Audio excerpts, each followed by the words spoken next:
the... Yeah, we are. Alright. Right. Alright. Cool, cool, cool. Hello! Good to see, or see your chat names anyways.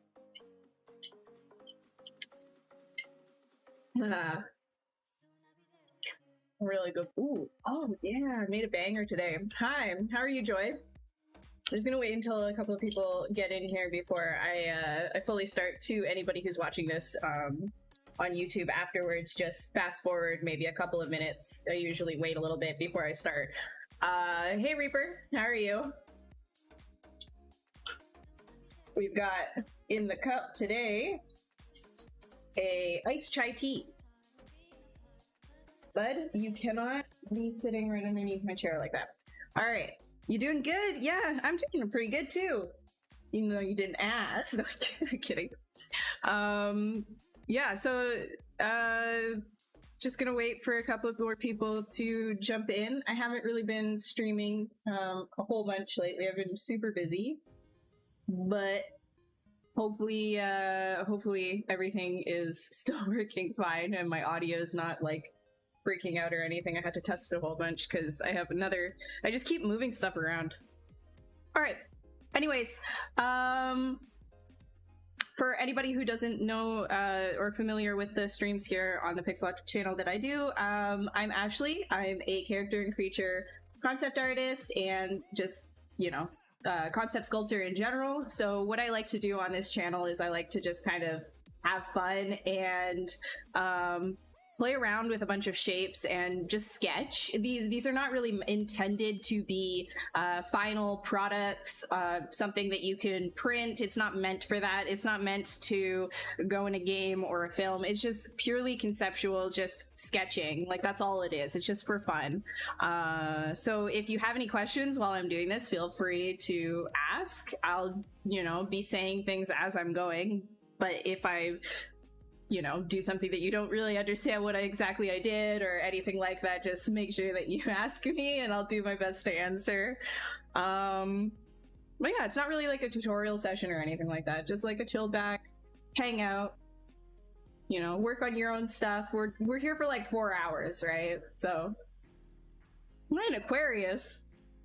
Am I an Aquarius? Try again. I don't honestly, I don't know very much at all about astrology. Like, I don't know. Hey Sergio, hey Light. So hot tubs are now their own category. A Monty hot tub stream. Yo, he'd be terrified. He really doesn't like the B word. I did, Joy. Yes, I did.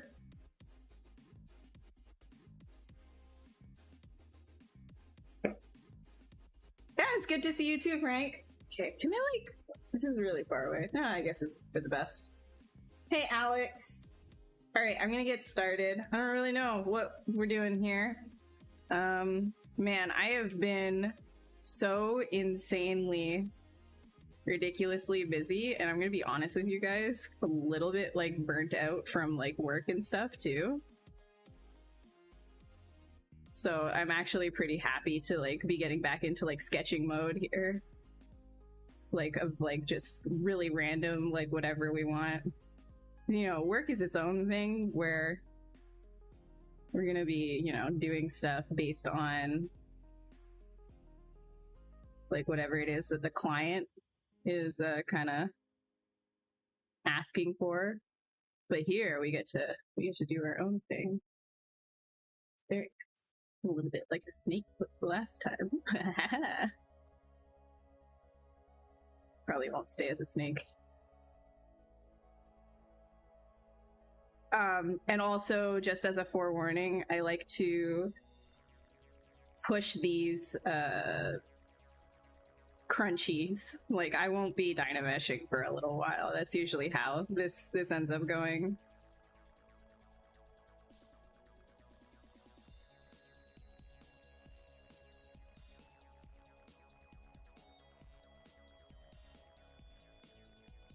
Well, that's still very intense.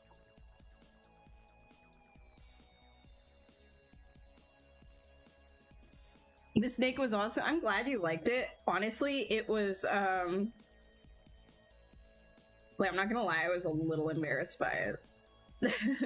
Like, I'm really happy that you liked it. I just feel like it's one of those things where you look back on it and you're like, yeah, if I took it a little bit slower, I could probably have done a little better on that, but you know.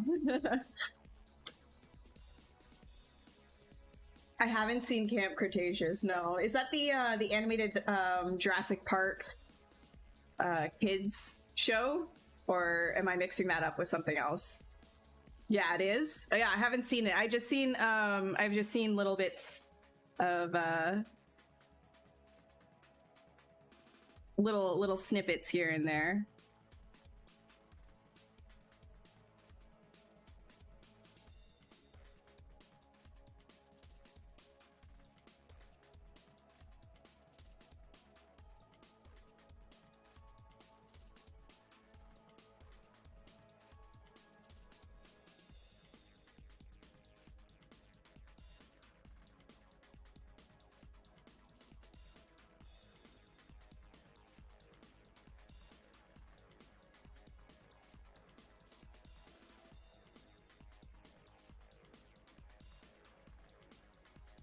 Is it wrong that looking at this, you see a snake with lips staring at his very voluptuous mouth snake?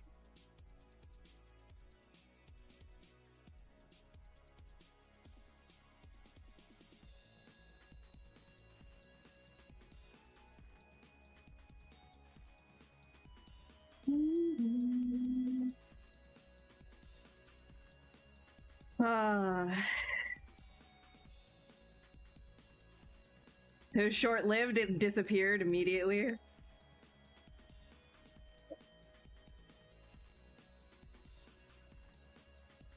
Yeah, I mean, it's literally this, it's always the way that it is with these sketches. It'll like look like something and then it won't look like anything anymore and then it'll look like something else. It's like, I don't really like know what it is that I want to do. I just kind of want to like push shapes and see where it goes. Which is exactly what is happening here. Just pushing, pulling, blah, blah, blah. Trying to get like a cool silhouette, cool shape.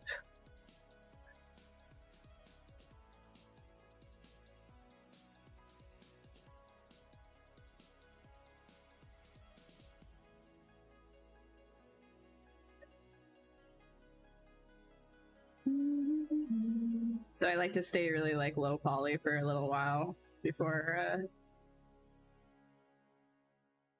really getting into details, because then you can start playing around with like just mean shapes when you're doing stuff like this and you don't have any idea what it is that you're gonna do. So when you have like literally no idea what it is that you want to do, just putting in super basic forms helps a lot.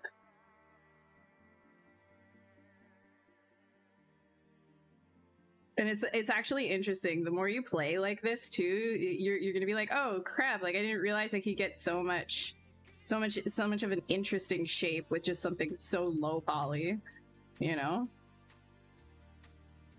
You're just low poly sculpting, man. Low poly sketching. And go with that like kind of triangle shape here, making sure that everything kind of flows back and up. Sure that he has like a cranium as well. That's something, you know, the back of monsters' heads. A lot of new sculptors, like new monster creators, forget to kind of create the brain space, essentially. A lot of the time, the eyes are a lot more forward setting than you assume, and there's a lot more back here too.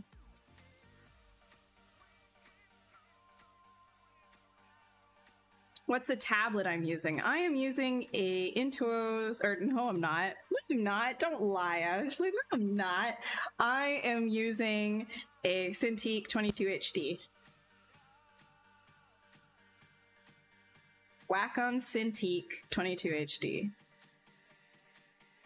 But what I was gonna say, my brain thinking a little bit too quickly, is the Wacom Intuos Pro Medium is a great tablet that I still occasionally use. It's just like, it's over here. Like if I'm working in Maya at the same time as, oh my, I gotta clean it though. But yeah, it's like right here. If I'm working on Maya, or in Maya, then I'll usually like be and going back and forth from Maya to ZBrush, I'll probably be using that instead of my Cintiq.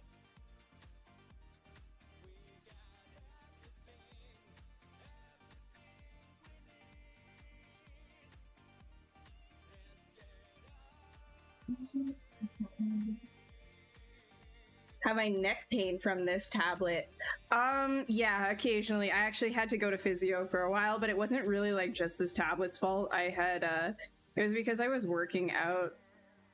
I was working out a lot before Corona hit, the pandemic, you know, that thing. Then all the gyms closed and I stopped working out, and I kind of assumed that I could use my arms the same way all the time, but I couldn't because I wasn't as strong anymore, and then I ended up messing myself up really bad, like messed my shoulder. So you know, using the tablet along with like that decline in muscle mass was not really a great thing, but the best thing that you can do though is maintain good posture while you're using it. I have a little sticky note telling me every single day, yo, your posture.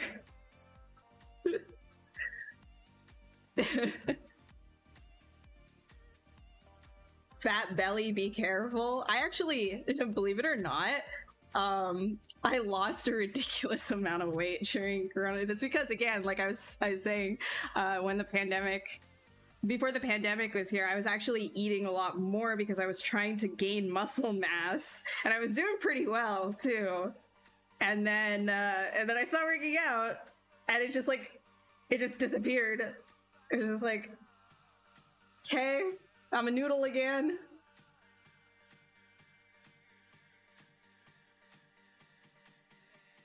We make it look so easy. Dude, you understand like how long we've been doing this for though?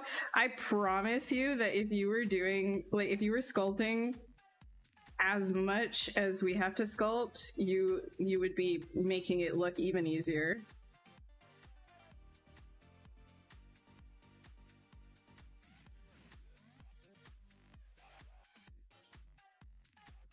All right, let's split that guy.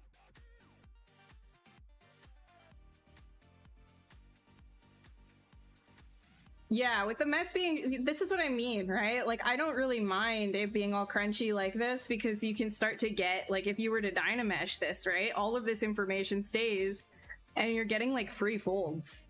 It's free real estate, man.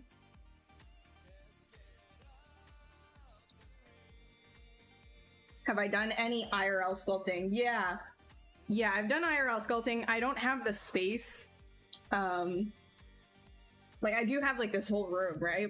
But I don't really, like, have... Because I wouldn't want to, like, leave Clay in here with Monty. Because, like, if I go out somewhere, or he's just, like, too scared, he stays in this room, right? Because this is his, like, safe space.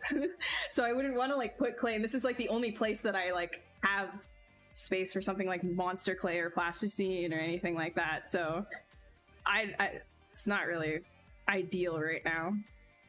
But I would like to get back into it at some point.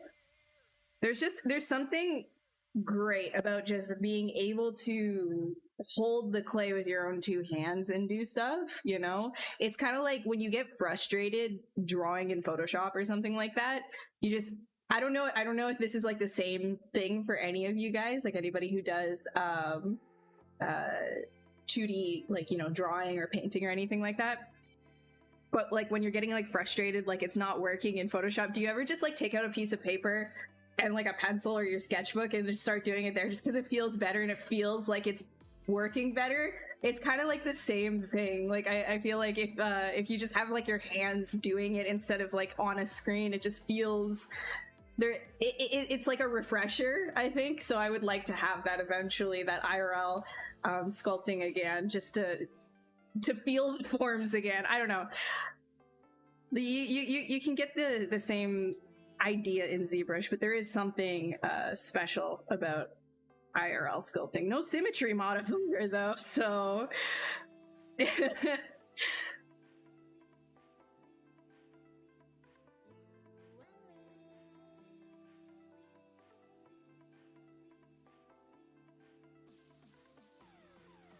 it's more than a mood and a half. Yeah, so it's like it's a thing, right? Yeah, you do that. It's funny, right? And it's not even a bad thing too. Like when you're like frustrated with something, to just switch to a different medium, because your brain does need that little bit of a refresher. And then if that doesn't work, then you step away from a little bit, but always come back to it. I think like the worst thing that you can do when you're getting frustrated is just quit it. Yeah. Tried VR sculpting. It's not really for me. It's too slow. You have to be very specific about your forms and things. I'm a little bit of a hectic sculptor, if you can't tell. I really like ZBrush for that. It's just sketching in ZBrush, it's very freeing. VR sculpting is very, there's an upwards limit of like poly count from like it's fun, don't get me wrong, it's fun, but also the headset starts to hurt your head. My neck is not as strong as it used to be. Like my neck doesn't have any more gains, man. I need to start doing like barbell lifts with my neck because like the headset just like, oh man. What am I sculpting today? I am sculpting a monster of some kind. Oh, yeah, Gravity Sketch is cool. It's nothing like ZBrush though. It's a completely different workflow. All right. It's a lot like I have already tried that actually here. Also after this, I'd like to keep the combo to ZBrush related stuff. Just because it's Pixologic's channel. But I have done so. I took this to ZBrush afterwards. Here, relax. Here, so I did this in Gravity Sketch, and then I brought it over to ZBrush just to do a little bit of clean, and then I rendered it in Keyshot. Because the thing is, like, Gravity Sketch is fine and all, but like, it is more for like product stuff, but you can do like hard surface, like quick blockouts and things. I just think that like if you want to do anything detail related, you don't do that in Gravity Sketch. That's where like ZBrush is it just is better. And also, again, you're running into that problem where the headset is on your head and so damn heavy. Like, okay, like good for you if you have like a Hulk neck. That's wonderful. But I don't need a Hulk neck to be using ZBrush, so that's All right, what am I doing? I wanted to Dynamesh this guy. Woohoo! So if you want to fix that, by the way, see this? When this happens, you're probably like, oh god, I've had that before. I don't like Swiss cheese, like cheesecloth mesh. It's gross. What the heck happened? Just undo it. All right. Yeah, your mesh is probably really gross. And the reason why that's happening is because it has a lot of non-manifold geometry. Okay. So how you fix that? Very easy. You go down into your tool palette, into the geometry tab, down to mesh integrity right here. Actually, is this, wait, no. What was the, is it Control M? No. I can't do, what was the zoom, I don't remember. Anyways, mesh integrity is right here. And then you just fix mesh. And now you can just Dynamesh. Voila.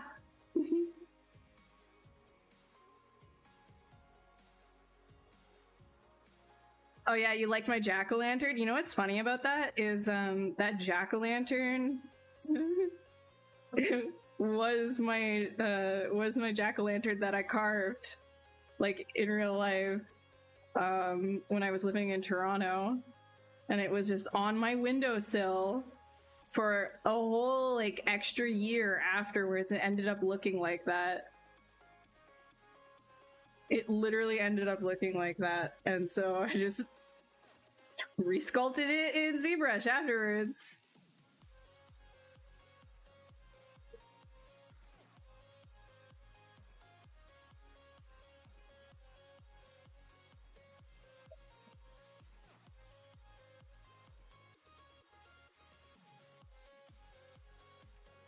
Inflate won't fix?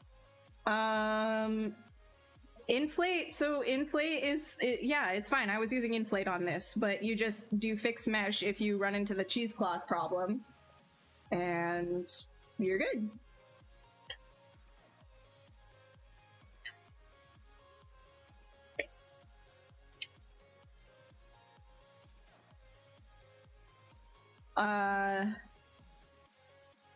What did I miss stuff? Am I creating random imagination animals? Always like creature, you more Dynamesh ZBrush play. Yeah, I'm just doing something like kind of random.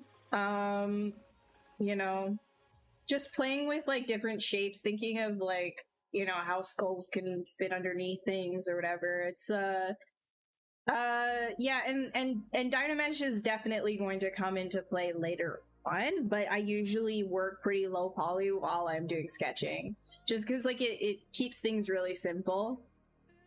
It depends on what kind of artist you are too. Like when I'm doing these kinds of sketches, I like to work low poly because I like to think in bigger shapes and forms.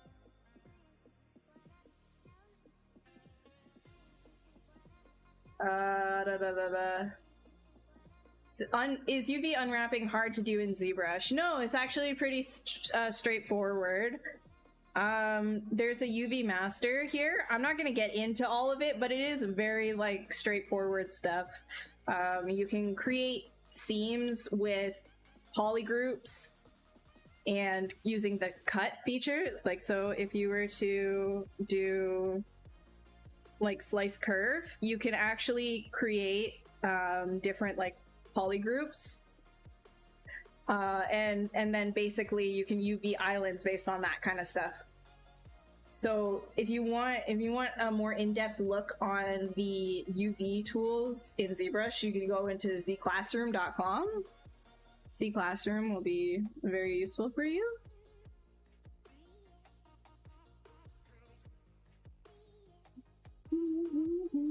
Let's put some eyeballs in this guy.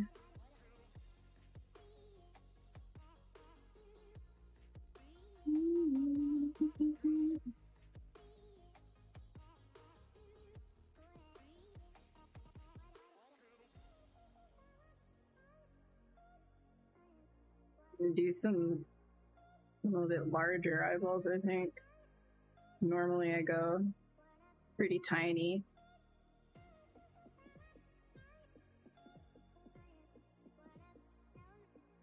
I think that could probably balance.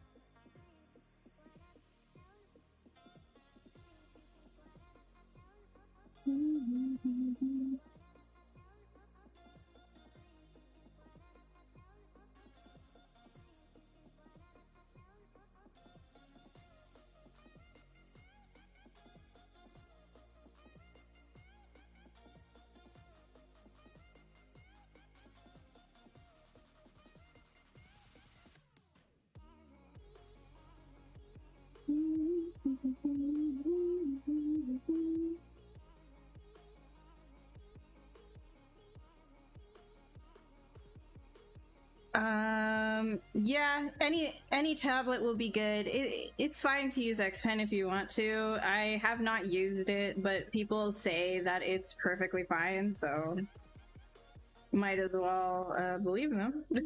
if it's cheap enough anyways, you know.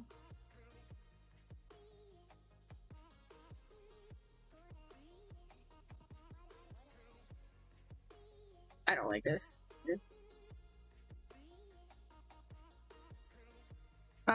You know, when you're just starting out though, I wouldn't like if you don't really like know if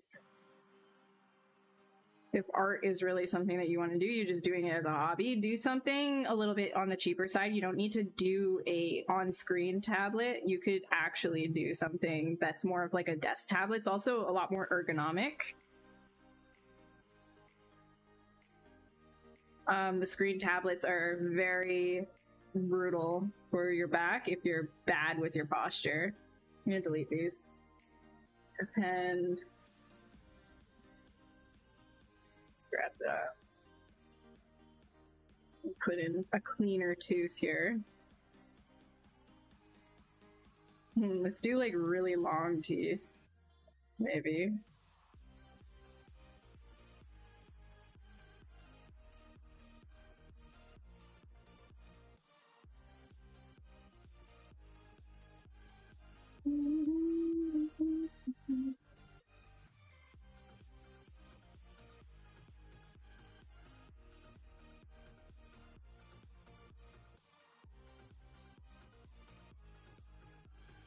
Kind of like a walrus, but hopefully we can make it look more bad butt. Because I can't cuss, so I say bad butt.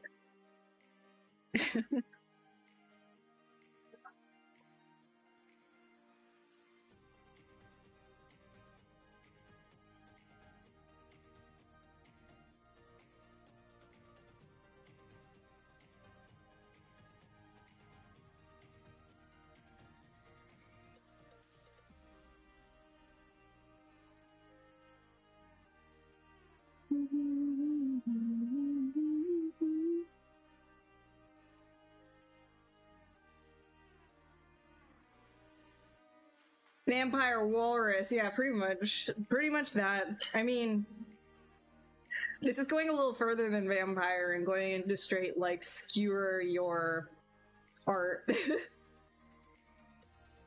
How's my dog doing?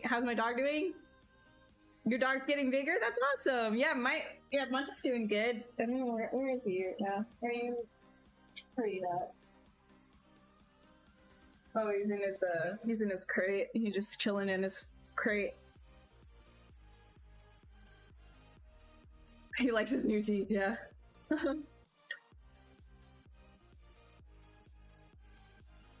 Bro, yeah, you don't need to get a on-screen tablet if it's your first tablet.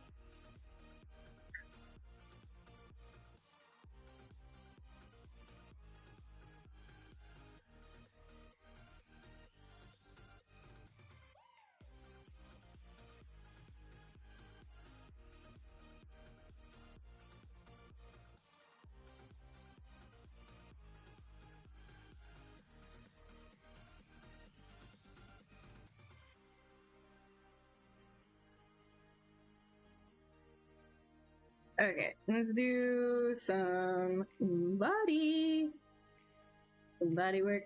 Body work.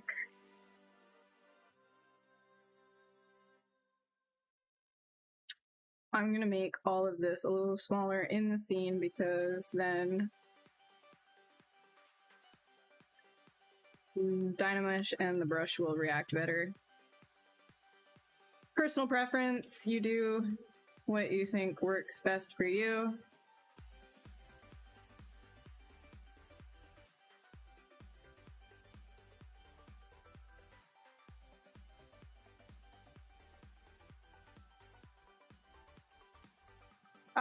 What am I sculpting?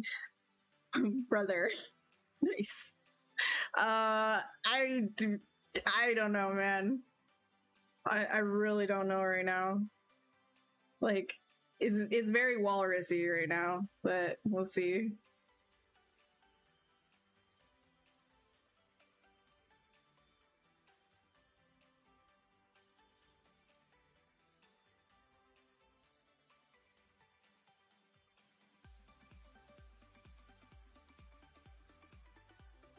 Alright, let's do like a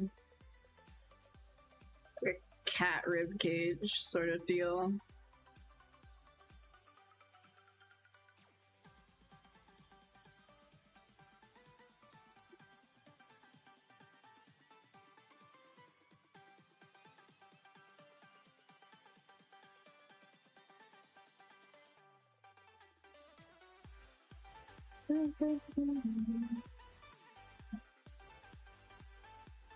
Your first tablet was a Picasso? I've never heard of the Picasso before. 99. Okay, that's probably why. I didn't even have a tablet in 99. Do you recommend Snakehook better than Move Tool? I like Snakehook because it moves it faster and more like all over the place. So that it depends on what kind of an artist you are. If you like to be more precise about things, and you don't really want to like drag things off into outer space, then you don't need to use Snakehook. I just like that there's not really like that averaging functionality of it. It just has like, you know, you grab something, you just keep moving it, right? Whereas the Move Tool, it kind of like averages itself and does everything based on the fall off of your brush to a maximum point. Do I have a creature reference scene you look at? You're just using your mental library. Mental library, I mean, like I have a lot of anatomy references all over my desk and stuff, right? Like I have a lot of stuff. I got a whole stack of books here. But when I'm on these streams and I'm just sketching, yeah, it's like I'm literally like going right out of my head because it's fun to just do that sometimes, you know? And you're not always gonna get something that's anatomically like super sound, but again, whatever, like you're sketching and you can always go back and fix it if you really like what it is that you're working on, right?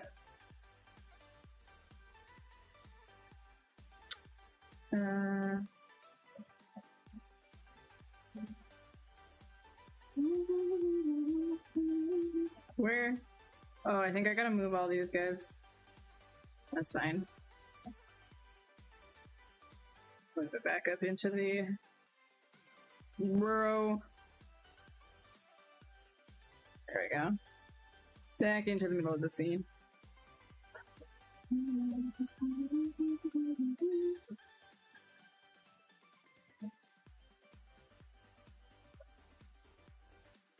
What's my favorite thing about ZBrush? The fact that I don't have to like worry about poly count at all while I'm sculpting and having fun and designing is a absolute massive positive for me. I really hate having to think about the technicalities when I'm designing. I like to deal with that afterwards, like that nightmare.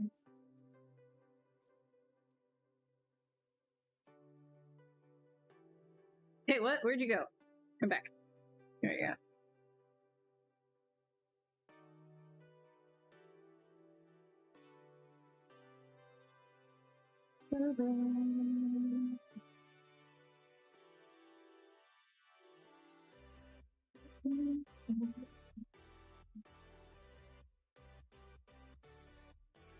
Actually, we could probably do something like really intense here. Grab this entire thing. Make it all super attached. Why not? Then we can grab these, make them neck muscles too. Yeah, screw it. Why not?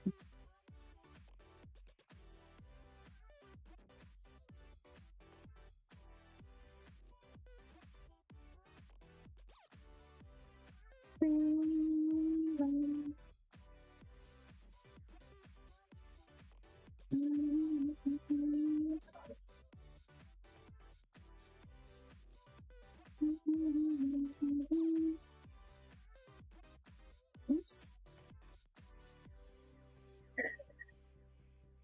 Gives that like some scapula action. Probably pull this rib cage thing out more. Oh, and another thing too, might help with your creature anatomy stuff. For the longest time I had a problem with this, like when I was first starting like creature work, is the rib cages on like dogs and horses and cats and stuff. If you notice, like I don't know if you can really see here, but in order to have the leg like have room for movement, the stern, it's a sternum, right? The sternum, I'm really bad at names of anatomy things, but I know how they work and stuff. I could look at it visually and tell you what the thingy attaches to the thingy sternum, right? So that whole area, it actually, where the armpit is, the armpit translates into the shape of the sternum for the rib cage, so that you have room for these legs to move. Same with the back part of like the horse and stuff right here, right? So you see where the rib cage is, and that gives it that room right here, right? And then back here, or in front, okay, you can't really see, I don't know, it's a little bit thinner of the rib cage, right? You can see the overall rib cage comes out in the very center part, and the front area is a lot smaller, and so then that's where a lot of that like wideness comes from, is like the absolute back, and then it does like this sort of like peanut shape just to make sure that your stuff moves. Yeah, thanks Frank. Hey Divine, how are you doing? Walrus Lips Whisperer, my god. I hate worrying about if I have enough polys though, then Dynamesh or level up stuff. You shouldn't have to worry about that much. Just think of it, try to think of it in a more simplistic sense, right? Like, do you have enough to describe what it is that you need to describe? So for me right here, like this is at the stage where I would Dynamesh, but because I haven't blocked out the rest of my creature, I'm not touching that right now. I'm just leaving it there, and everything is going to be matching that stage, and then I'll start to Dynamesh things, right? And if I find that, you know, I've gotten another level of detail from that first Dynamesh stage and I need more information, then I will re-Dynamesh at a higher level, or like if it's still low enough anyways. But if you're like at like a million or so polys for your Dynamesh already, then maybe you want to duplicate your mesh, do a Z remesh, and start working in subdivision levels, right? Depends. Maybe you want to cut your mesh up a little bit more. Hey Chomsky, how's it going?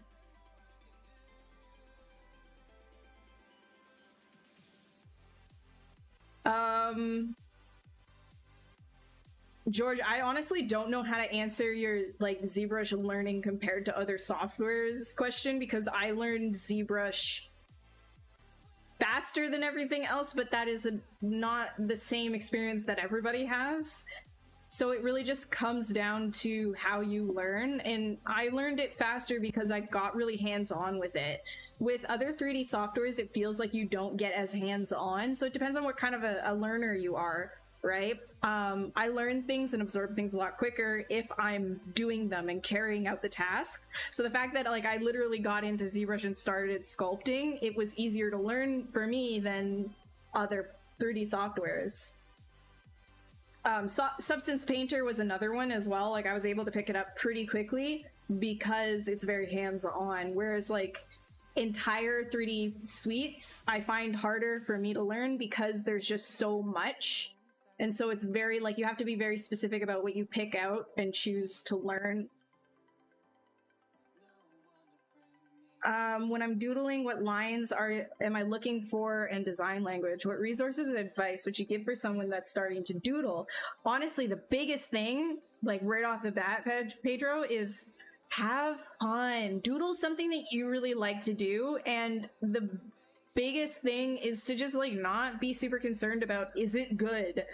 You want to be having fun. Doodling is about having fun and letting yourself be artistic and not worrying too much. You know, if you like how a design is working, then you can always go back and fix it afterwards, you know, add, you know, better anatomy and reference other things to make sure it's more functional. But you first and foremost, you really want to be having fun and doing something that you want to do. Another thing is lines. Is you can see there's a little like I have this up here for just, you know, occasional reference. I don't use it too much, but it's really great for stream, so you can see like silhouette, like what's going on. So, you know, just like looking at the silhouette of the head, you can see that there is a flow to the top of the head. That's sort of what I'm looking for. And every single one of these lines is a breakup of that. So when we're talking about design, I'll just do this really quick, because this is a very basic thing. So overall shape, right? That's the overall line. But when you have things like that, depending on the style that you're going for, breaking it up is usually really nice. Now, when you're doing breakups, so this would be secondary forms, right? So this is the primary form is the red, the blue is the secondary. So here we break up, break up, break up. So it's still that, but now you're adding a little bit more complexity. Now, if I were to do this again, right? Like, let's say I wanted like another layer of complexity, all of these, wait, why is this so big? No, give me a tiny pen, tiny pen. Thank you. So if you were doing another layer of complexity, you would do even tinier, right? Tinier breakups.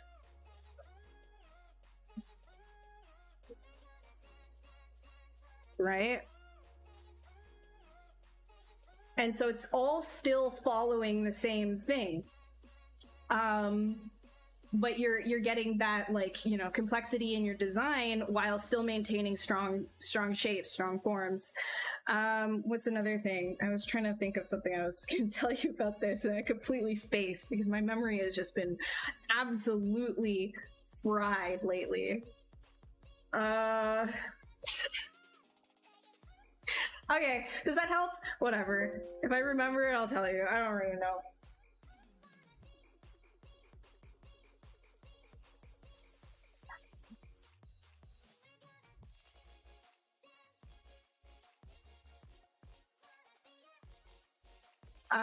Are we trying to find the best program to give us more options? We're trying to just make a single quick player game that we can enjoy and make fun. Okay, if you want like an all-encompassing thing, ZBrush is not all-encompassing software. It's for sculpting and more of like the design aspect. Very, very specific to, like, I mean, like the toy industry, it's huge. Jewelry industry, it's huge. Anything printing related, character art for film and games, but you know, you don't have rigging, you don't have animation in ZBrush. So if you want something all-encompassing, you're not going to want this.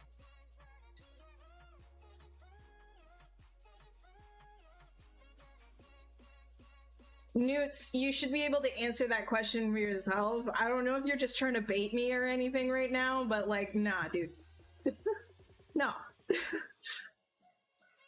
The cringe? Am I making you cringe? Sorry. I am cringe incarnate. Was that Poke? No, it's iced tea.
Binge that off the hinge cringe. It's beautiful.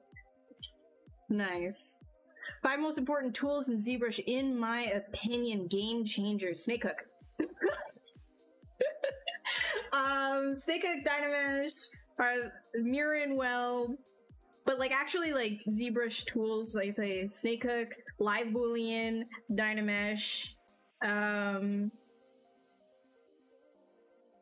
You know what? I would say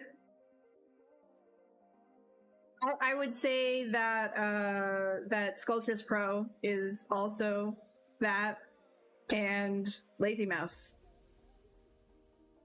Did I say 5 or did I say 4? Oh yeah, I am in foot. Yes. How could I forget? Oh, how could I forget? My gosh, thanks for keeping me honest.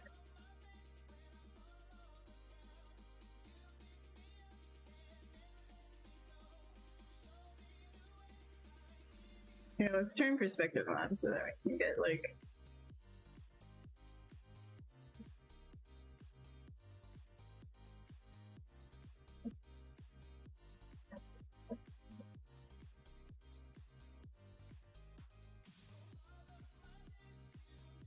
Oh, you know what I just realized I do way too much? Is I start sentences and then I don't finish them.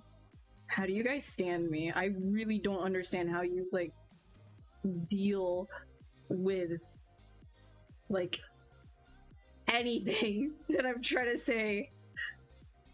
Frig. How goes it? Oh, it's Tomas! I'm sorry for screaming. Hi, Tomas. How are you? Guys, I was talking about jewelry making earlier and printing and all of that fun stuff. Tomas is your man. Your dude. Your homeboy. Your guy. Contact. Your hookup. What are some other things? He also streams here on the Pixologic channel. You should definitely go and watch his streams. And he does like a lot of what is the word? I am blanking on today is like tip of the tongue day. Critiques. He does a lot of on-stream critiques. He's that guy, exactly. He's the guy. You're not annoyed yet? Oh, you just wait. You just wait, Neo. You'll be like, dude, can you stop like starting and stopping and starting and stopping your points? Like, what are you doing?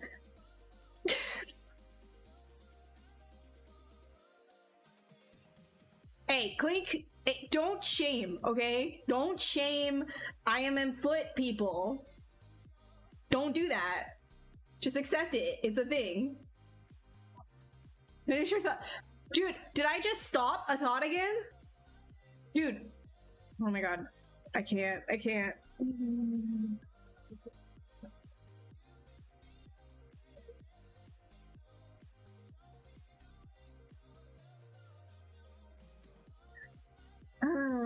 Do we want to... It looks very walrus in the front, but in here, not as much.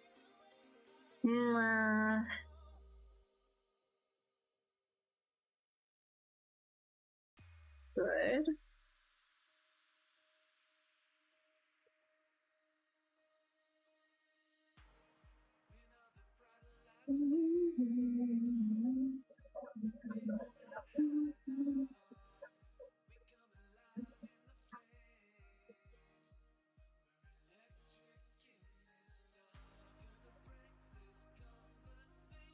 The music is annoying. Does it? Okay, don't mess with me. It's not going off and on. Stop starting a sentence and then... No! Am I doing that? I actually don't know. I forget immediately what I was talking about. Like, actually don't mess with me like that. Why is it when you sculpt on a thin mesh and then Dynamesh, you get weird holes all over the sculpted area? Why is backface masking under the brush menu on all the time? Why isn't? So the reason why it's not on all the time is because it affects different brushes differently. You don't want it on all the time. It will genuinely mess up your other brushes like Snakehook and stuff. You don't want it on, for example, right? But yeah, just use backface masking for that other stuff, for the thin meshes. Would you say try Minicore free first or get... Oh, I have my... Wait, what? Oh my god, I just realized I was on my own...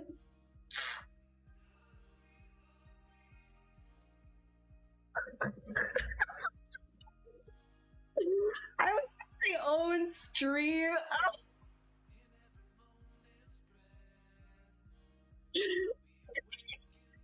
I was on my own stream scene on OBS and not the Pixologic one. This is how fried I am. My brain, dude. Pro streamer.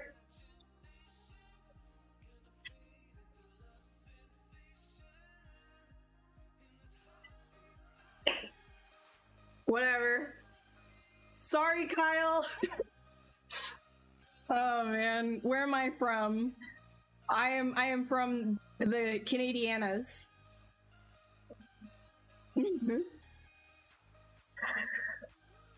Where's the cup? You want it? Oh yeah, it's because I was doing ice drink today.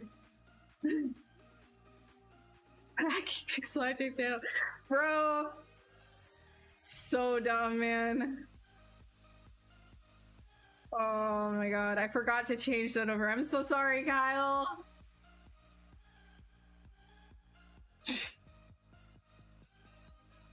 Oh well.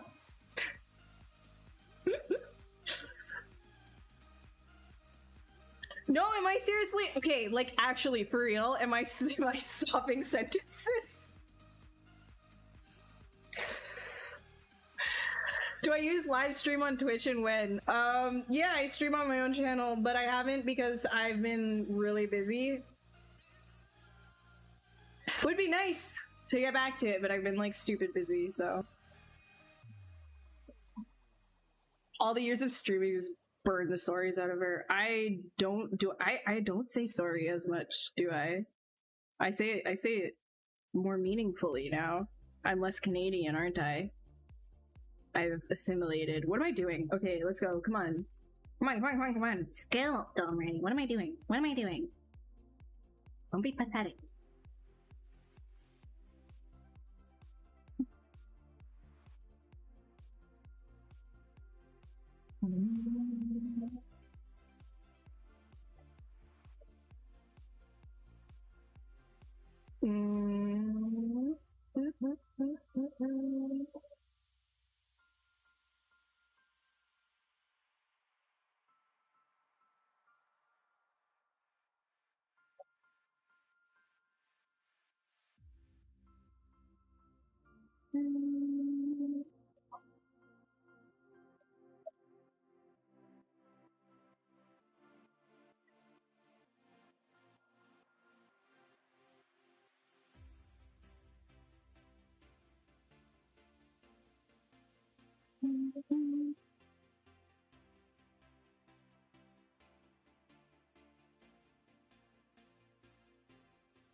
Ah! Why is it still happening? I switched. Why is it still happening?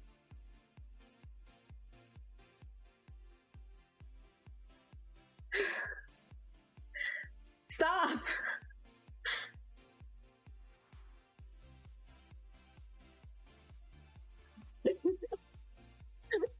What? Okay, whatever. Do I have a screen protector? No, I don't. It's the 22 HD. I don't need a screen protector because I'm not super heavy-handed. Do I listen to any bands? Of course. But on these streams, I gotta use copyright-free, stream-safe music. Am I watching the playoffs? No, I don't care. Sorry. Hey, Louie, how are you? What if it were half polar bear, half whale? Then it would be half polar bear, half whale. Mega Demon Tusk Horst. Kind of looks like that so far. Maybe. Probably not. Hello, fancy name that I cannot read. I've always had a problem sculpting person and wanting to pose them while still sculpting. I couldn't figure out the symmetry. So like while like you're sculpting, you want to pose, like you either like sculpt it in symmetry and then pose afterwards, or you just sculpt out of symmetry.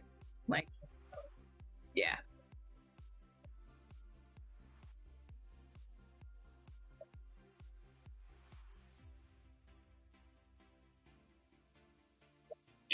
Excuse me. Wait, can I do settings here? Appearance. Hold up. Why is it looking so weird on the side over there?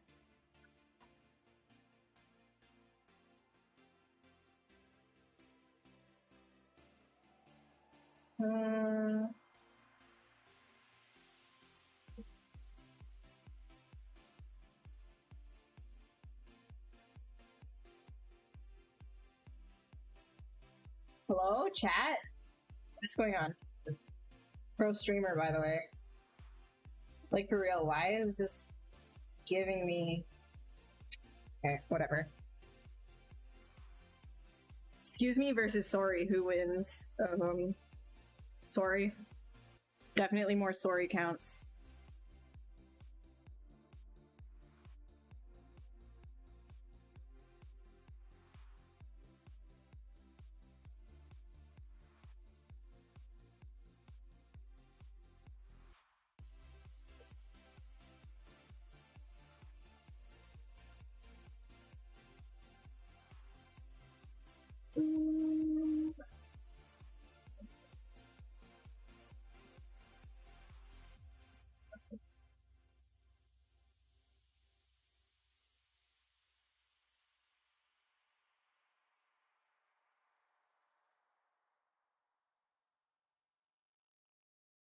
Take all of this. We'll grab this part of the neck. Yeah, I gotta take that lazy mouse off of this. This is nope. I don't like lazy mouse off that. Don't give me that lazy mouse. Hello?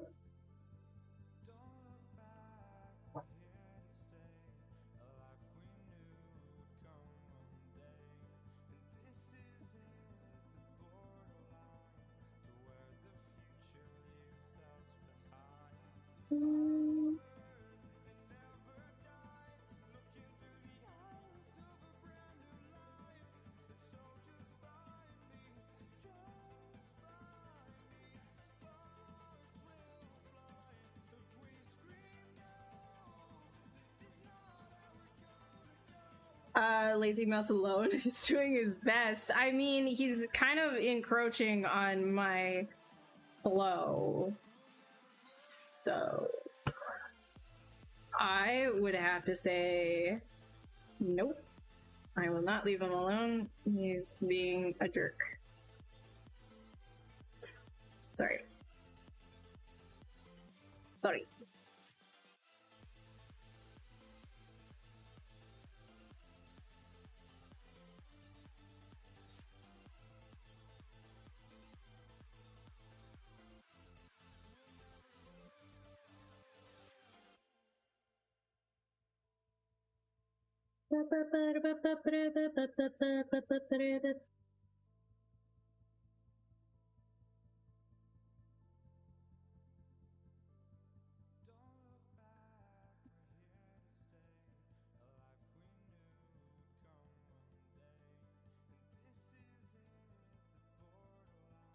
Yeah. Okay, let's get the pecs in there. Hooks.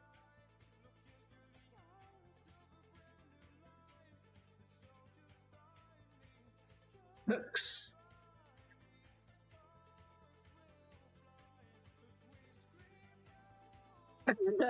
Oh no, we're gonna get copyright because I sang something by accident. My bad.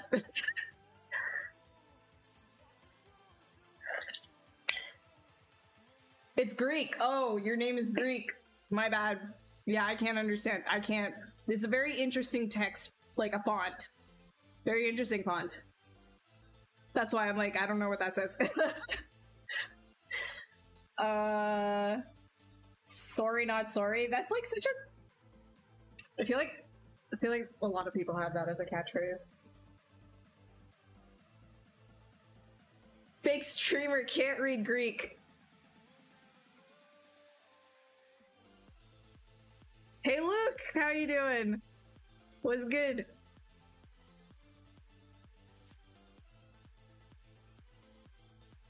Oh wait, Luke, yes! Luke is also a streamer on the Pixologic channel. Go and watch his streams. He just started streaming. Like, was it this week or last week? Or the week after? I don't know. Time is a blur. Time is a construct. I don't know. Go look at Luke and Tomas. There we go. Definitely do that. Listen to me.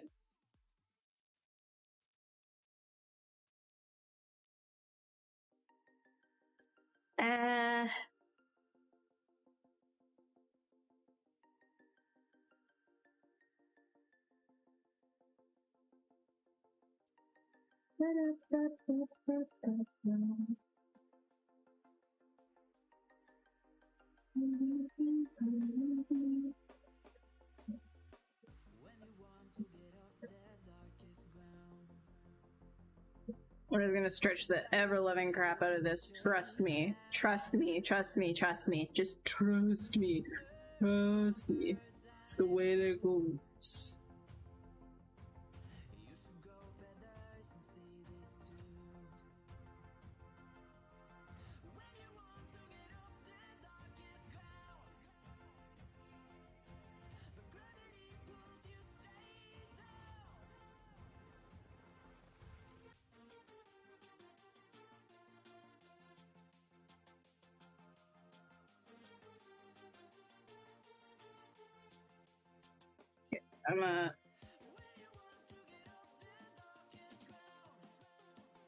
Think I'm gonna do it more. I'm gonna mesh this with the body, and I think that will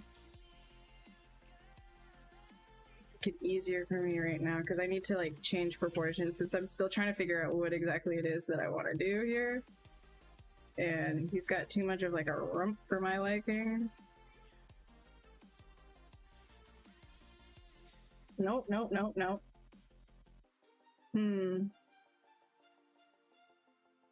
Okay, how about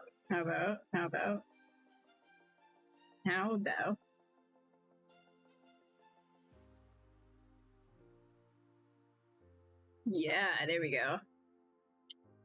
Yes.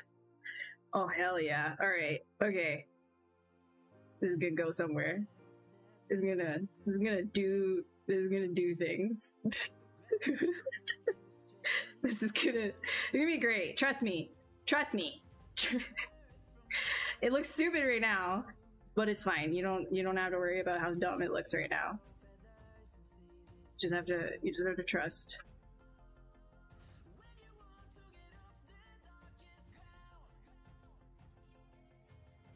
That booty is booming. Yes, sir. It certainly is.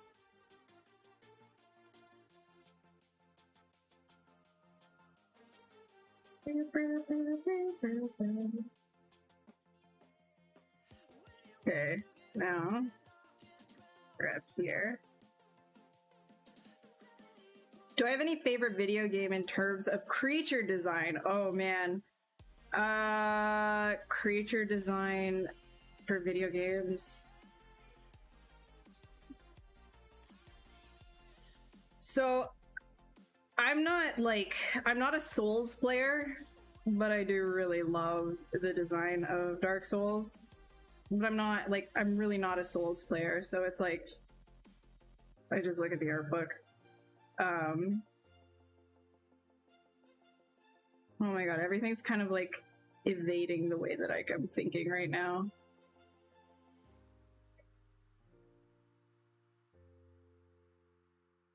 I honestly should have like a list of these like questions with these generic answers on them. Just like, oh, what's your favorite this? What's your favorite that? So that I could just like, oh, I'll pull it up from my list and I'll just answer that way because I always forget when somebody asks me live. I'm like, brain no worky.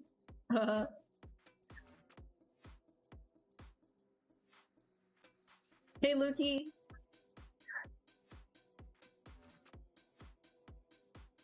Stretch polys make you uncomfortable. You wake up in the middle of the night, you turn on your computer, smooth the stretchy polys out, and go back to sleep. Then I'm not the streamer for you, my friend. I've got some bad news. I got some real bad news.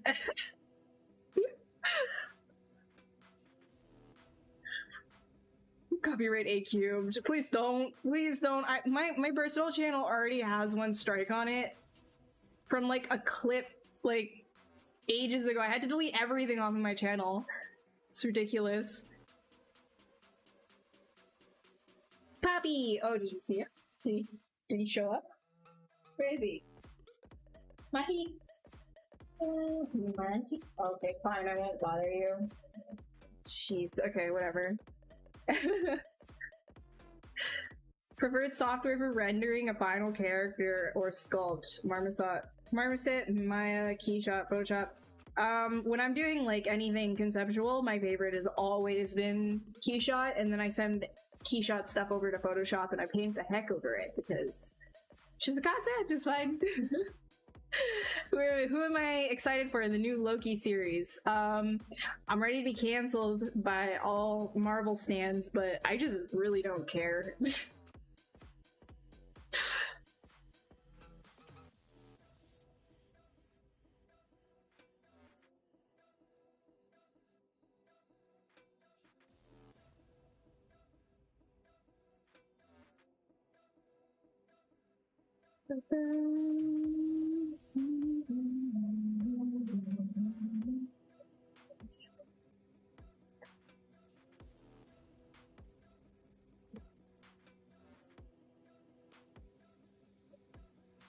Let's do hex out like that.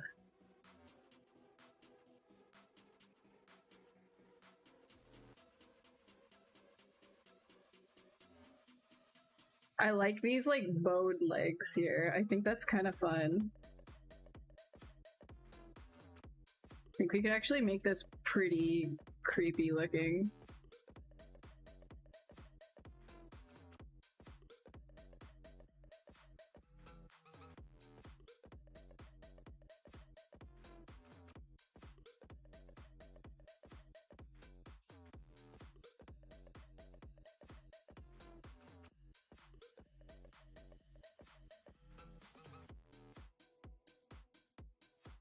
But I do have to like make the hang on, I need to make the head area bigger. And then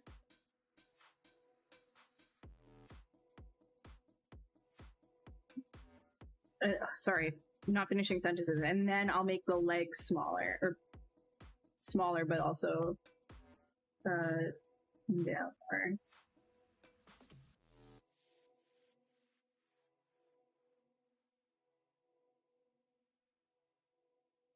Yep. Okay, so that's good. And now I gotta grab the rest of this body. Buddy, buddy, buddy, buddy, buddy, buddy, buddy.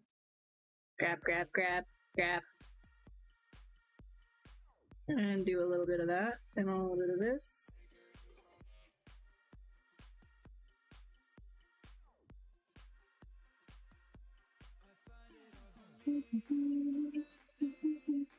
Actually, we could probably start splitting off the neck. Yeah, I'm gonna split off the neck from the head here. For sure. For sure. I'm gonna split that. Partially hidden. Okay, I'll just delete hidden, no big deal. I don't know what I deleted. No big deal. Split masked. And then we can fill by closing the holes. Closing holes. I'm gonna save this because I haven't saved in a little while, actually at all. Probably a good thing to do so. Sculpt 142. Sculpt 142. Aye.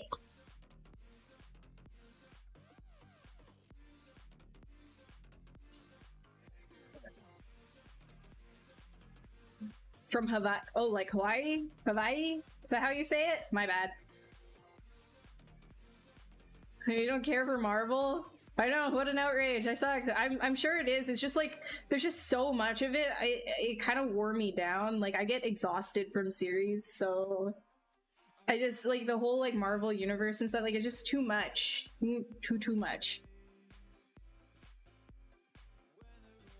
Like, I really liked, I liked Thor Ragnarok when that came out. But that was a while ago.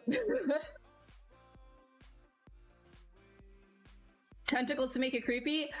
No. You don't always have to have tentacles to make it creepy.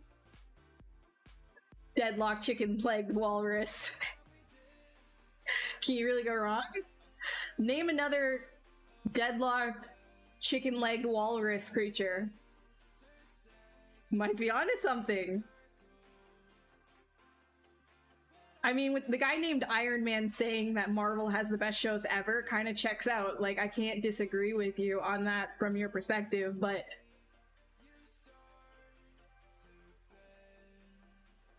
I'm tired of it. Would you recommend to try sculpting characters in pose rather than A or T pose than rigging for posing? Try to sculpting pose in pose rather than A or T. So if you're doing like concept stuff, a lot of the time you're gonna have to pose stuff for the client. Like I usually have to pose stuff for a client. But that's usually after they're like, you know, the default. You should always have the default ready to work on as well as your pose. It's a little bit hard to like deal with this kind of a workflow, I know, and there's a lot of like resculpting, but if you're a sculptor, then that's usually what you have to do, is to sculpt a lot. But if you're in production and you have like a very clear design in front of you, just do it in A pose or T pose, whatever your riggers say you should be doing, and then get it approved in A or T pose via the approved design that you've already been given. So if you're a concept sculptor, then you're gonna want to pose it for presentation.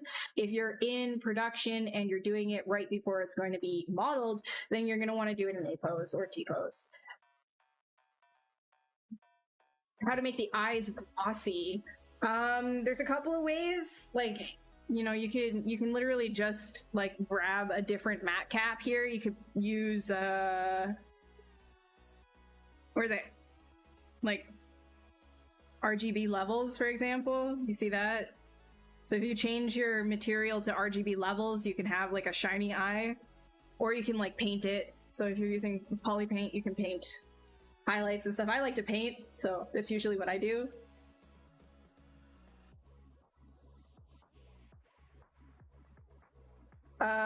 They want to make it kiddie friendly, but they could have done an alternative timeline or something. Oh, you're still talking about all that. Okay. I mean, I'm not gonna say that like DC is like my go-to because I'm tired of Marvel. Like, it's the same thing to me. Like, I'm tired of DC too. I'm just tired of superheroes. And I think that's why I like stuff like Invincible so much, just because it kind of flips it around and makes it fresh again. I don't know. Zack Snyder's slow motion. Man, I'm gonna get hella canceled by people. Like, great stuff, and it's very appealing. Obviously, it's really, like, all of these movies are really good. All these series are obviously really good. But as a personal preference, Zack Snyder, his slow motion scenes drives me insane. Insane. I get anxiety. I'm like, why are we slowing down here? Like, the pacing of his films really, like, I'm like, I start bouncing in my seat. I'm like, okay, come on.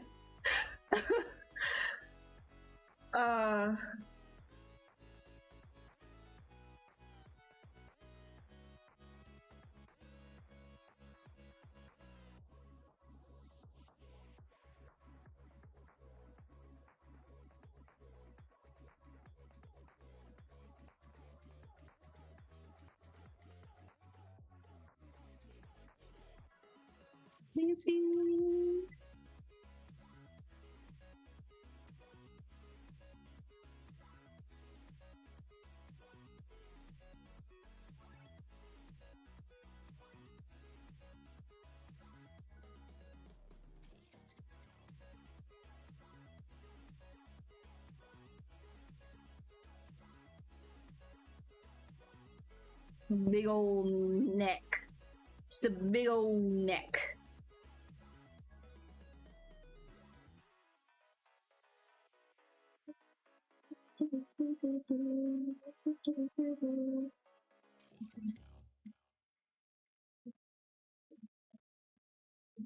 That is a booty, and it is going to get toned down because that is a booty.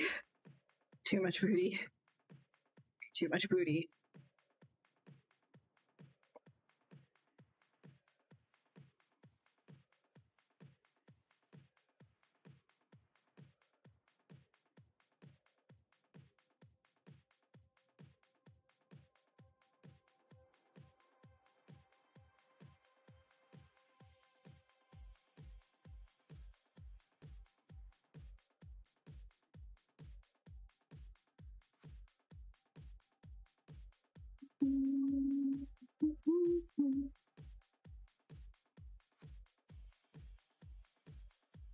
Alright, I'm gonna throw this over to the T-pose, and I'm gonna have some fun in T-pose. T-pose essentially grabs all of the subtools together and makes them into one subtool so that you can start editing all of them together. That's usually what I do to adjust proportions on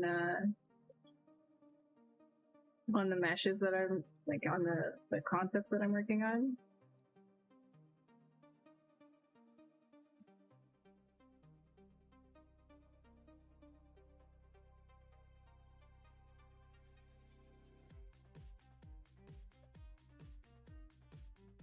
Then you can also still, like, you know, every single subtool as well is kept as its own polygroup, so you can still like block things out like that and then move overall shapes.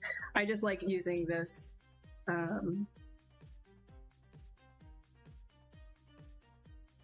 for you know, just making overall shapes better. Yeah, feel. In here, grab that rib cage.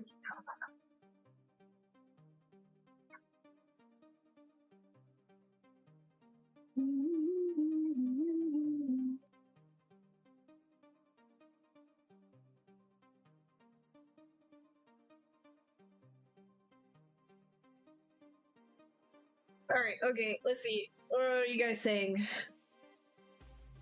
Toy plastic. Yeah, toy plastic works fine. For the glossy eyes. Yeah, and then Frank, you're gonna want to just go over to color right here, and in color you see fill object right there.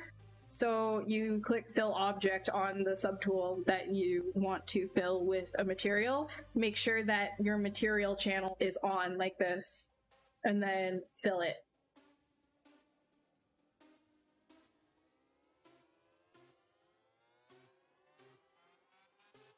Scientific studies say that slow-mos are just hallucinations. Say what now? What's good? What's good, dude? What's up? Am I making He-Man next? Wait, what? MJ, what? What are you talking about? The J. Jonah? I didn't finish it. It's the exact same as the last time you saw. Because I don't have a lot of time to be doing stuff. And honestly, like, not gonna lie, a little on the burned out side. So I'm just chilling, you know?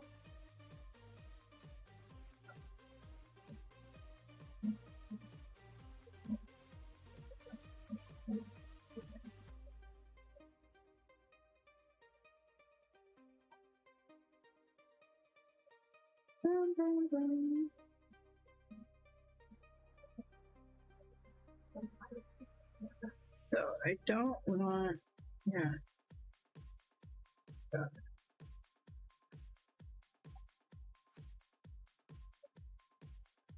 I don't want this to be too human. I want it to kind of like be a quadrupedal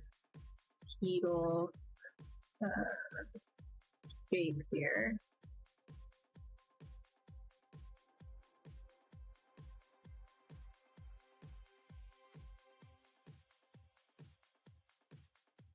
I'm sure you're all like screeching, "Oh my god, why are you Dynamesh it? Oh my god."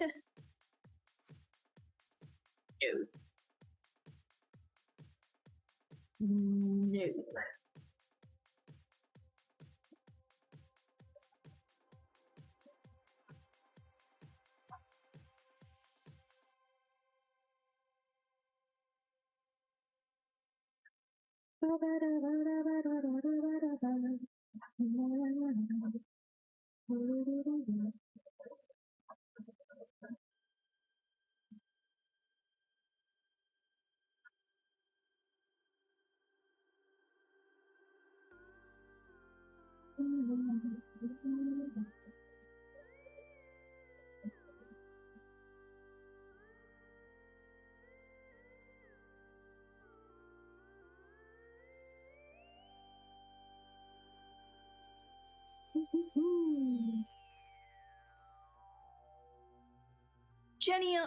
What?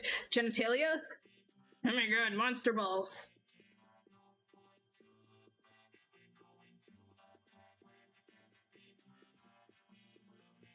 I think I finally like reached the stage of like my just being an artist that like I just don't care if I make genitalia or not. Like it's not it ain't weird, man. Monsters have balls, man.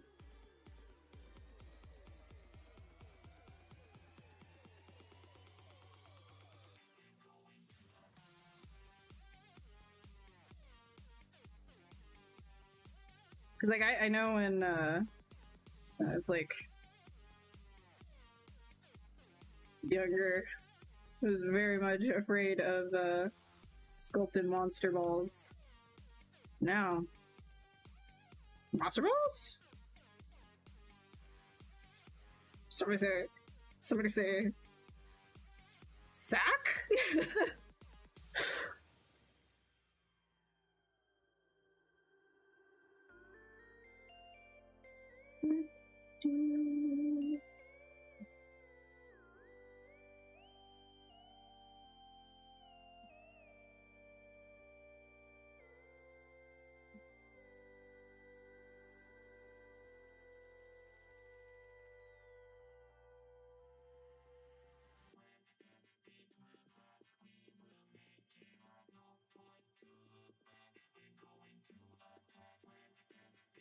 Robot voices always got me, man. Always good in.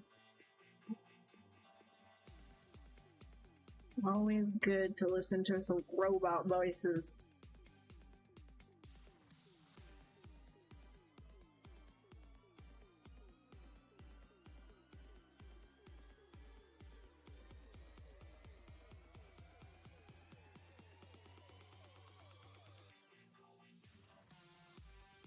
Yeah.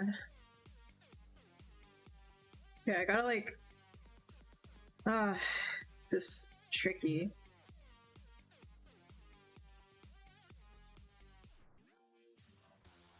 Very tricky.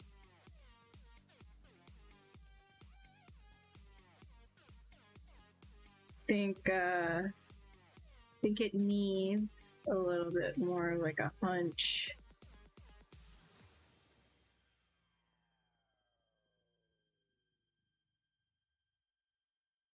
Yeah. And then this. So thinking of these legs, like it could go quadruped if it wanted to.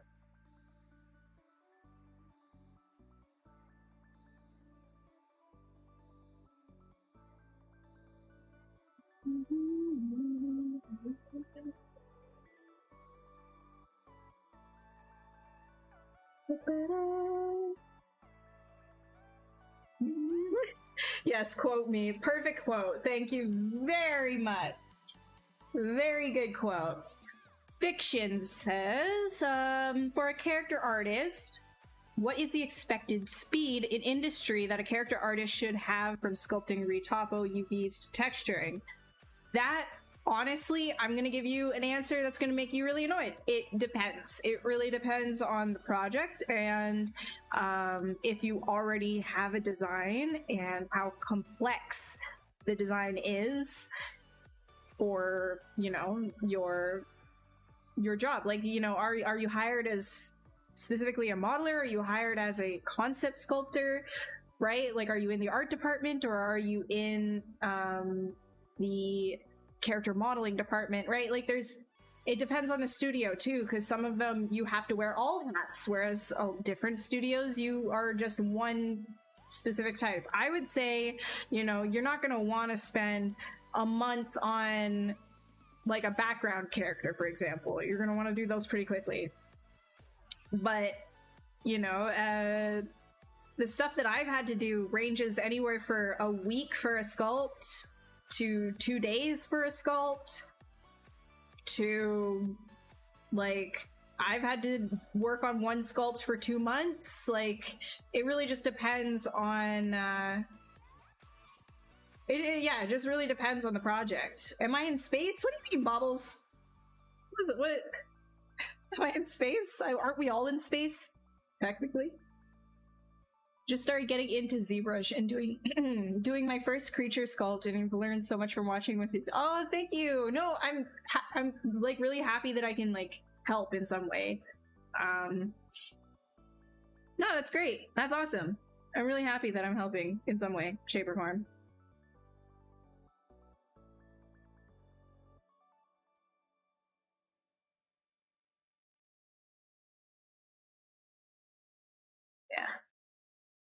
Yeah, I'm gonna.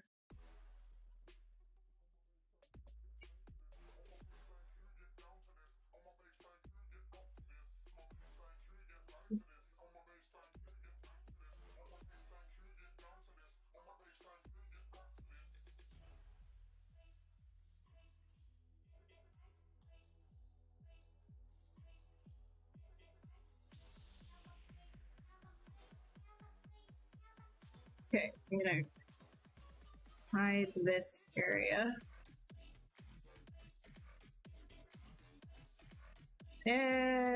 Not doing what I wanted to do. Alright, fine.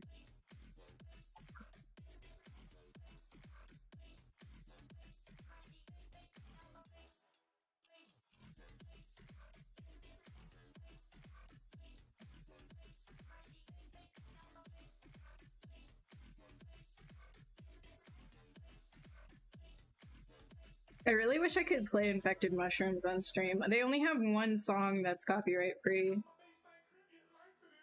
When I would really like to play Infected Mushrooms. Infected Mushroom. Whatever. Oh my god, are you gonna need to like that first concept for the Predator? This is looking like Predator? In what world is this looking like Predator? Bruh. I guess I'm not familiar with that version.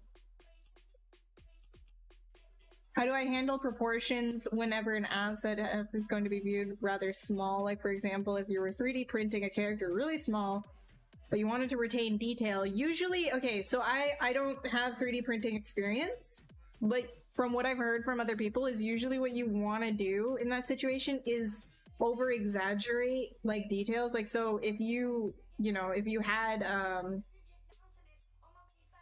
like, you know, a wrinkle in a wrist, you would want to like make it larger, because when you scale it down really small, like you're not and you want that specific wrinkle to be visible, then you're gonna want to like make it deeper, a deeper cut. So everything is really exaggerated, and like cloth and fabrics are thicker as well.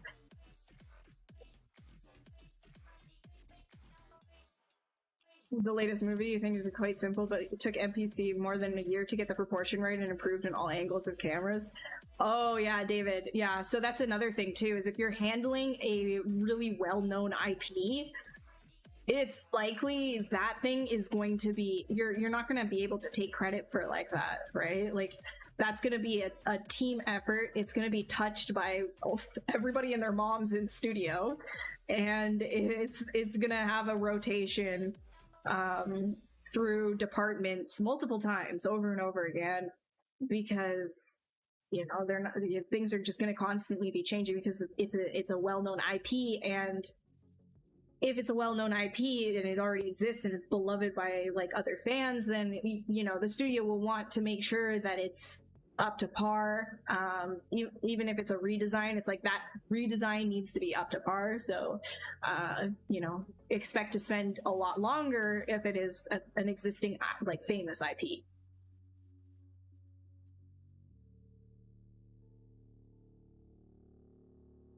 You're going to do some research on the secret sauce? Yeah, there's a couple people here on the Pixologic channel that do 3D printing stuff. A good bet is to go and check out Tomas. He was here earlier. Honestly, the Sonic thing, in my opinion, was really like that's just brutal. Like, I still haven't watched the movie. Like, I didn't want to support that. Like, what happened with the like. Because it's one thing to like listen to the fan, like the original design was pretty bad, but to make, you know, your team, the VFX team, go into overtime to fix it because of what could only be like an internal like BS thing that happened where somebody who shouldn't have been maybe designing, or maybe, you know, somebody approved it somewhere and thought it was a good idea, or something happened. I have no idea what happened, but what I do know is it wasn't great that the VFX teams had to work overtime. So I'm like, I don't know, man. It's like Life of Pi, for example. Like, what the heck was that? Like, it's a beautiful movie. Anyways, I don't want to get too much into that. You guys already know. How much is this program? You can go onto the Pixologic website and you can see all the price points there. How to retop something like this. Whenever you use ZBrush, it breaks apart pieces of geometry, especially sharp points like teeth or horns. If you had sharp bits, then I would just kind of do that by hand in another software. So like usually, you know, if you can't get away with ZBrush, so if you're doing something organic like this, you're not going to want to ZBrush for animation. If you're doing it for production, you're going to want to retop with it by hand. So what you're going to want to do is take your sculpt, send it over to Maya or wherever, and start laying down with like Quadra, your new topology. ZBrush, you're also able to retop. It's not my preferred method, but people get really good results from it as well. How do I use fiber mesh for hair? Usually I think about it in layers, like the way that you would, like clumps, like you would hair, like actual hair. So you see my hair, right? Like something that is a shorter length and a top layer like this one would be its own, like I would mask it and then groom it in its own clump, like its own, like you see how it's chunked like this? This would be its own groom, whereas this would be a different groom, and then here's another chunk, it would be a different groom. So you mask out and then grow the hair, and then you can start grooming that, essentially. All right, I'm gonna depose the sub T. Boom. So that helped the overall proportion. In Lord, I'm gonna save.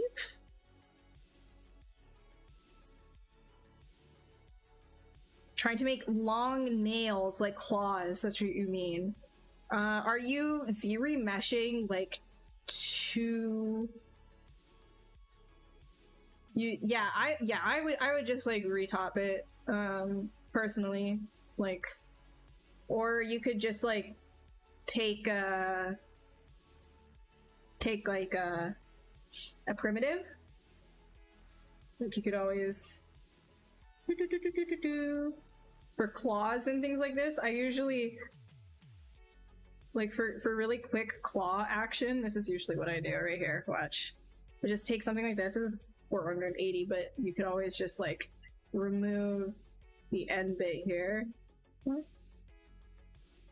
Delete hidden. And then you go into bend arc. And there is an easy claw like that. And then it's set. Right? Easy clean claw.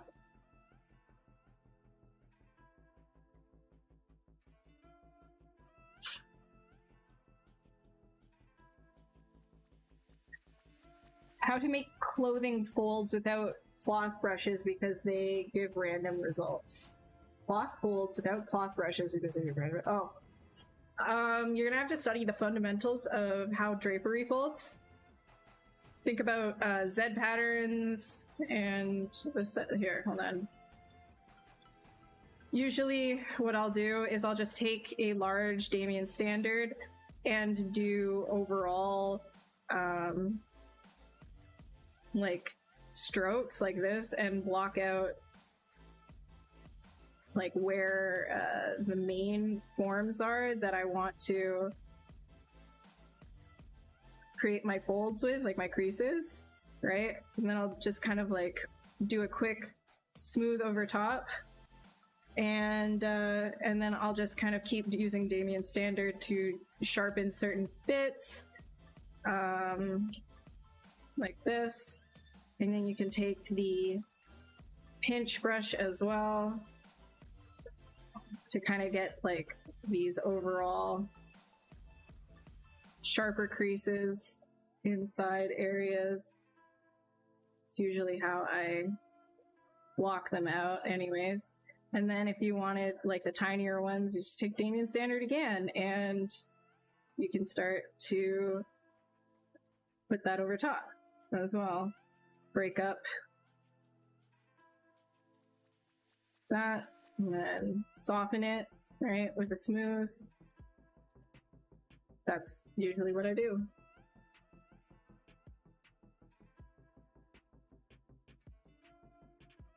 Okay, wait, no, this is that. There we go. Yo, Angelus, what's good? How you doing?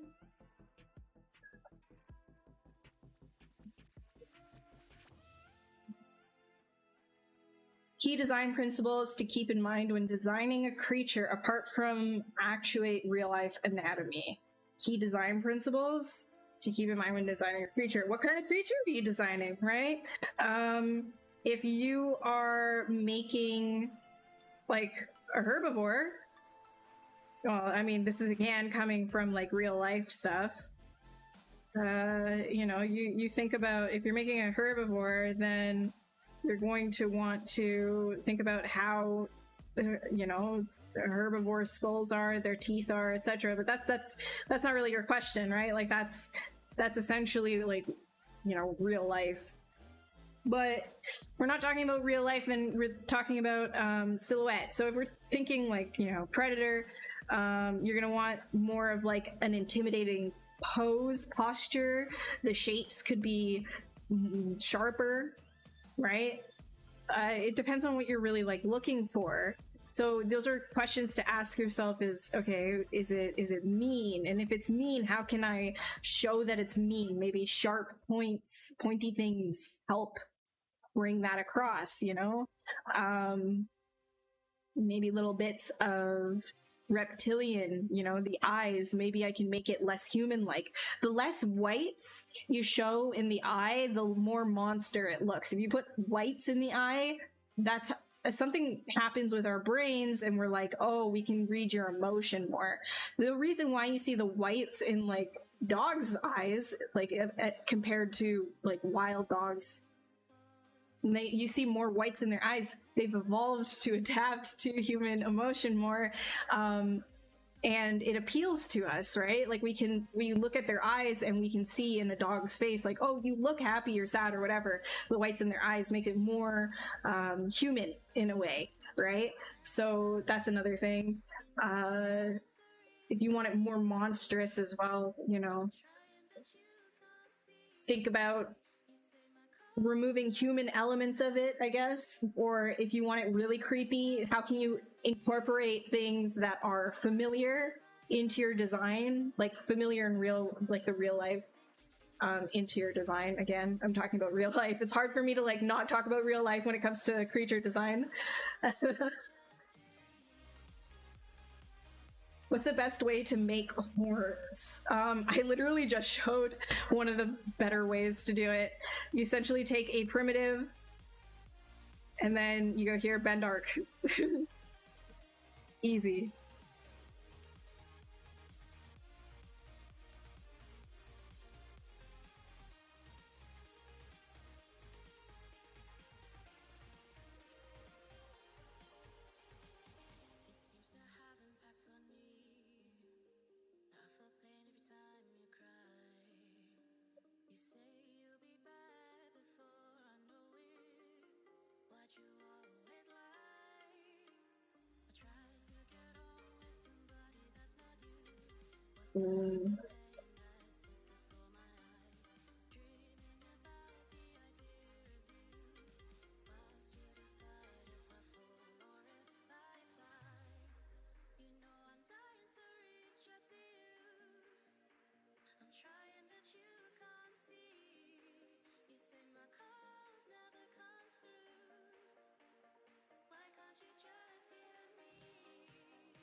I'm just like creating some space for where the teeth are, so it makes sense with the skull and the eyes right here.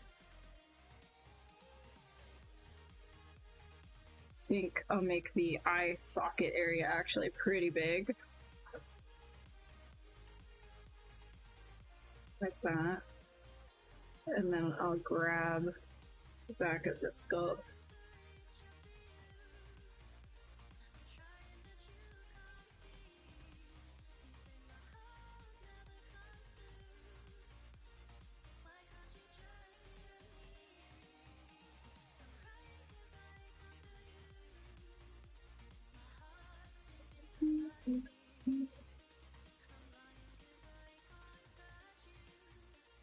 Control Shift hides parts. Let me just... Yes, so you can hide and isolate parts in one subtool with Control Shift. Sorry, it's muscle memory for me, so I actually forget. They're going to make it possible to rig skin animate live in any engine. That would be pretty cool. That would be pretty cool. Hey, Fire, how are you doing? What do we got going here? Yeah, Vorpal Bunny. Yeah, I don't know, man. Weirdness, whatever this is. We can go with Vorpal Bunny. Somebody said, like, a different version of Predator. I guess because of the teeth? Maybe? How do you make hair and fur? You always had trouble with that. I usually sculpt it because I'm not a groom artist. I don't spend a lot of time grooming. But you can use fiber mesh. I usually just sculpt, though, and then paint on top because I'm a concept sculptor. Wait, balls are kind of familiar. Sick. Voice is sounding pretty raspy today. Don't judge me. Don't judge me. Bro, I'll tell you why. It's because this is the most I've talked for... Oh god, it's the most I've talked for months.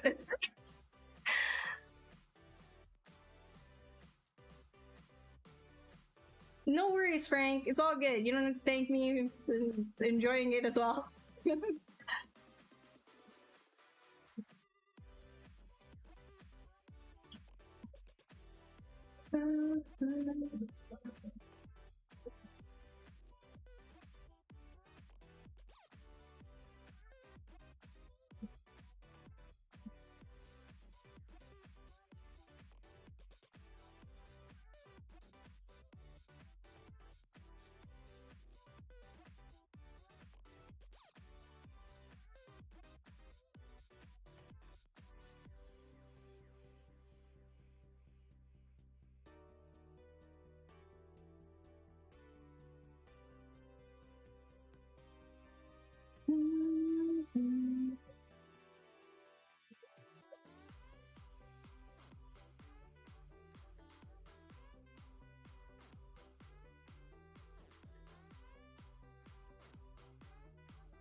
At you curve, baby.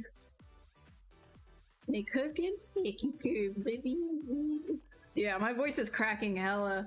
You're right. Goddamn. It really is, because like this freaking pandemic, I haven't seen any of my friends for so long. How does one make friends in the pandemic as a freelance artist? How? My interactions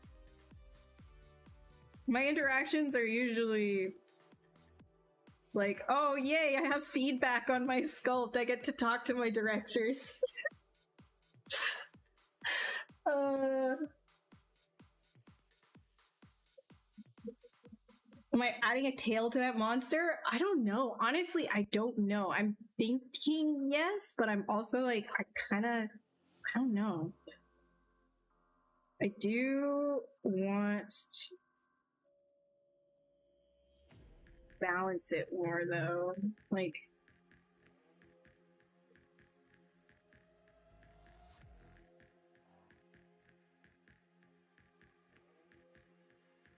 trying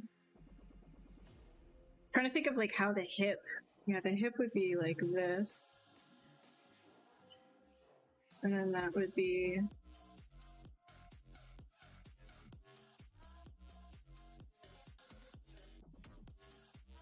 and this guy.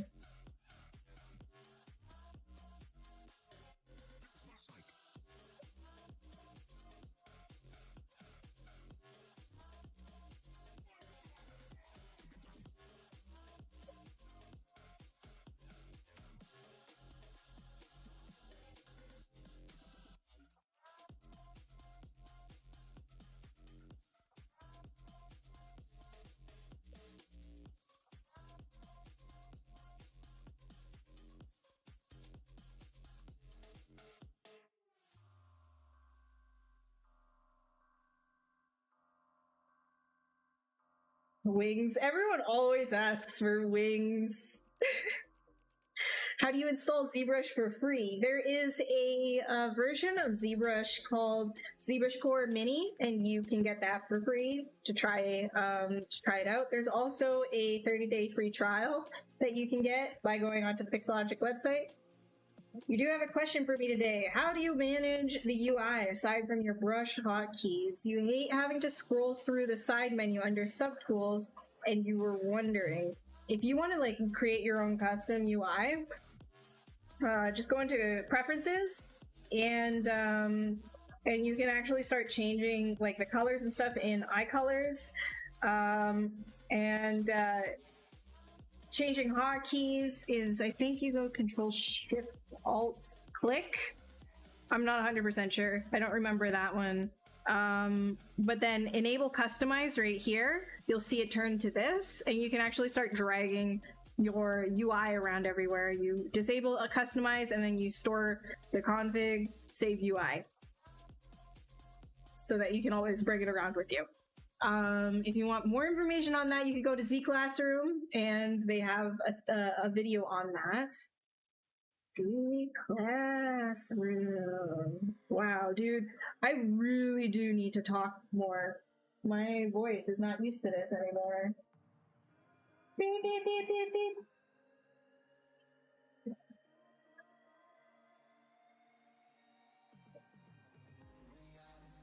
beep. Please, wings would look great. Please, please put the wings. Wings, re.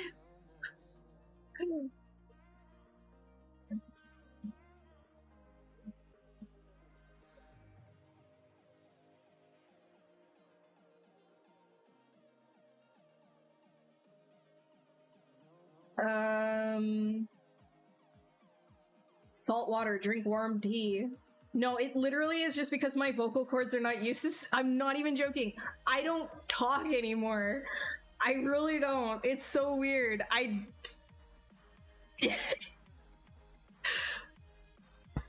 not used to it.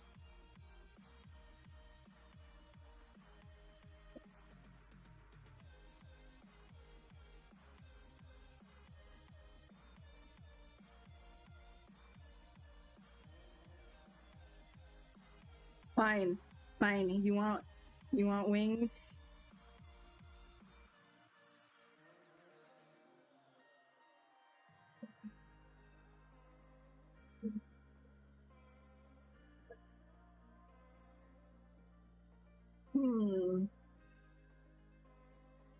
Yeah, it probably would go right there.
Whoop. Da, da, da, da. There we go.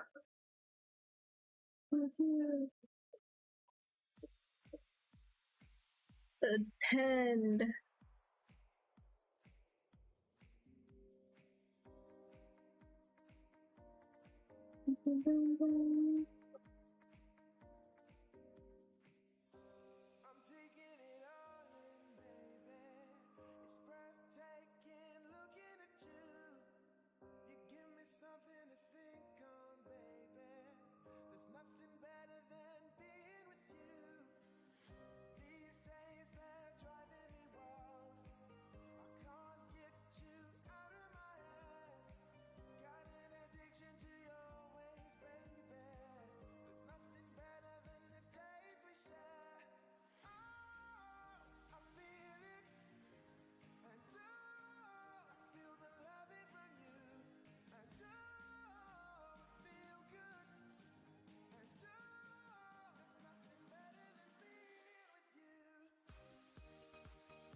We'll look at chat in a second.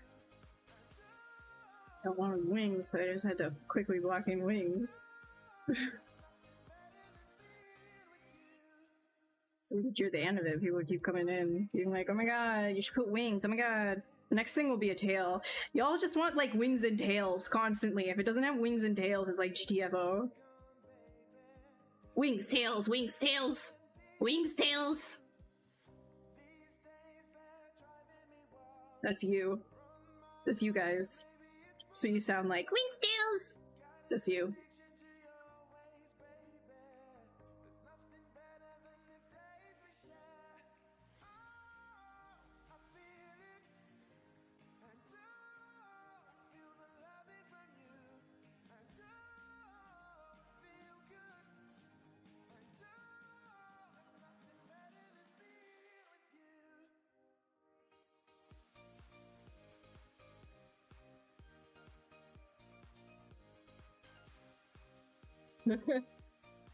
I had high heels. What?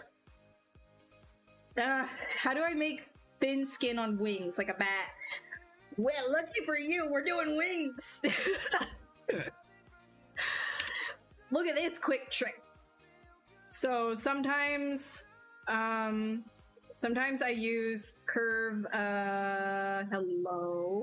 quad fill. So what you can do is this, which I don't do as much anymore, but you can do this. This is curve quad fill, okay? So the smaller your brush size, the thinner the mesh is going to be. But if you want like a single-sided mesh, then usually what I do is I just use a plain. Oh, hello, focal shift. There we go. So if you just wanted a one-sided surface, then just use a plane and switch your smooth to the cloth. Smooth, where is it? Where's the cloth smooth? Smooth cloth. Smooth? Smooth. Smooth cloth, right here. Switch to smooth cloth, then it will smooth out the border edges of your single sided surfaces. Yep.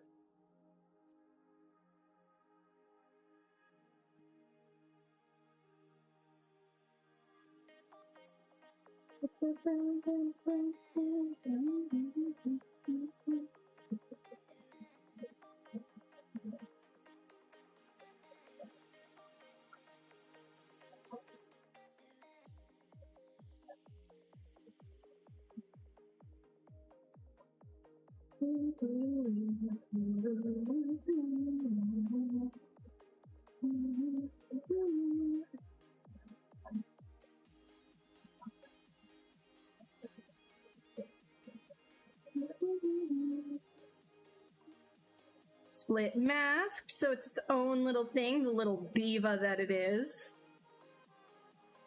And then we can duplicate it. Filthy little diva wings. It's gotta be its own subtool.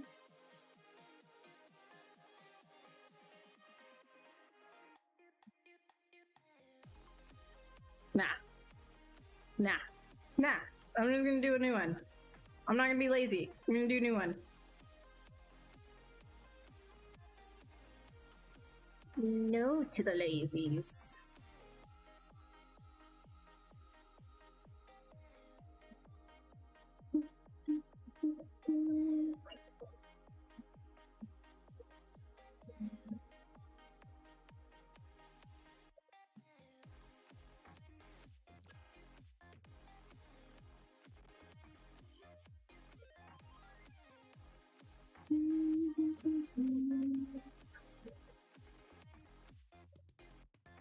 It's funny, sometimes I lose more time trying to be lazy than if I were to just do the thing. You know what I mean? Like, if I were to just not be lazy and do it properly, instead of like trying to fudge it into place all the time. Just like so desperate to be lazy, you know? Like I just really want to be lazy all the time. Just like, honestly, if ZBrush could just like come out with the design my creature for me button, I will. Hell yeah. Hey Eddie. Hey freak.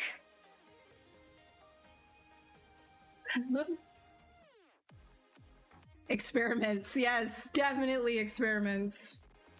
100%. Totally not lazy. Nope, gotta split the mast.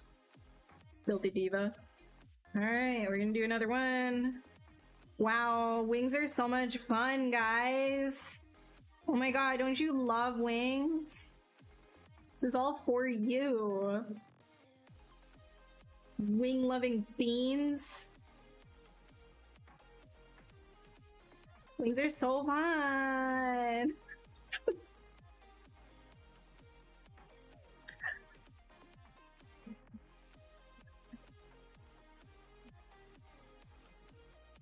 You monsters going to your showcase. Beautiful. Great. Wonderful.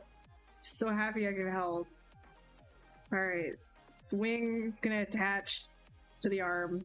as well, because you know what? We're gonna make this interesting. We're gonna have some wings, we're gonna make them interesting. I'm not gonna do this like, oh god.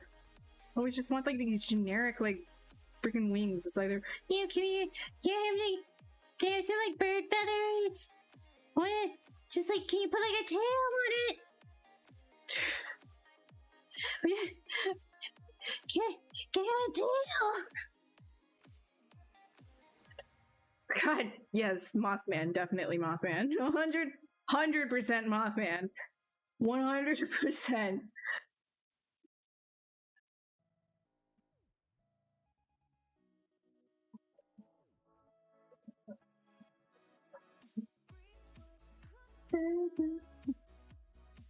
Hey, it's 8 o'clock, which means it's time for me to take a breaky. So just as Ian comes in, you're gonna enjoy chair stream, Ian. I am not even close to being done this. No, you are correct. It is just a sketch. It's just a sketch anyway, so who cares? Yeah, stretch time, because none of us like having blood clots.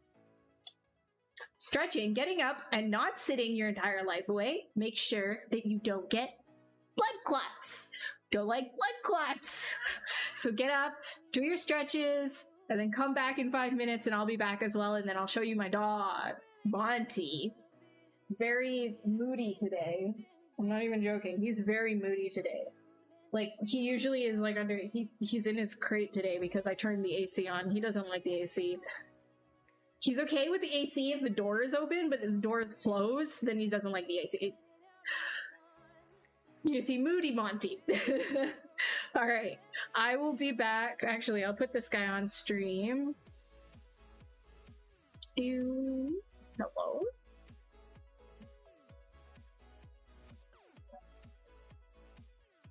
There we go. And where's my BRB? There we are. All right, I'll be back in 5 minutes. Stretch, anti-blood clot time, and I'll be back. Okay.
Here he goes. You have a very moody boy. He really he's probably gonna, yeah, he keeps looking back. He hates that AC so much. And he's like total, okay, I have to tell you, this dog is incredibly dramatic. We play this like confidence building game called Check It Out. He just says ergo because he knows that word.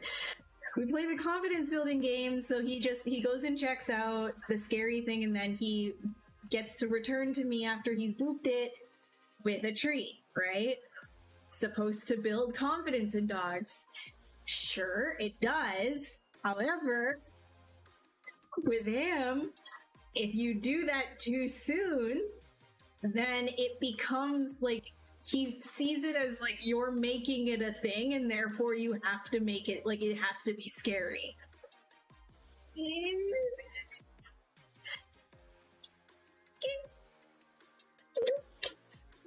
You're fine if I'm like this, right?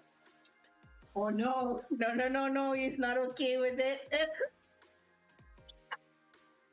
It's just... And the thing is, too, is he's totally fine with the AC in most situations. It's just when he wants attention, I know this sounds weird, but I know him because he's a very anxious and scared dog. Normally, he's okay with the AC. Sometimes he whines and cries and throws tantrums, essentially, to get attention, but it sounds like he's horrified, but he's learned to do this. I know it doesn't look like it right now because he's flour sacking, but this is literally like, you're not getting the almonds. No. It's literally like what he does. It's like dude, corgis are so dramatic. Absolute. Here, have some butt. What? Corgi butt.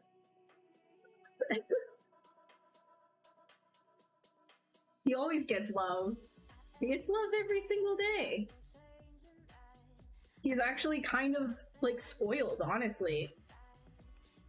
Hey, MR!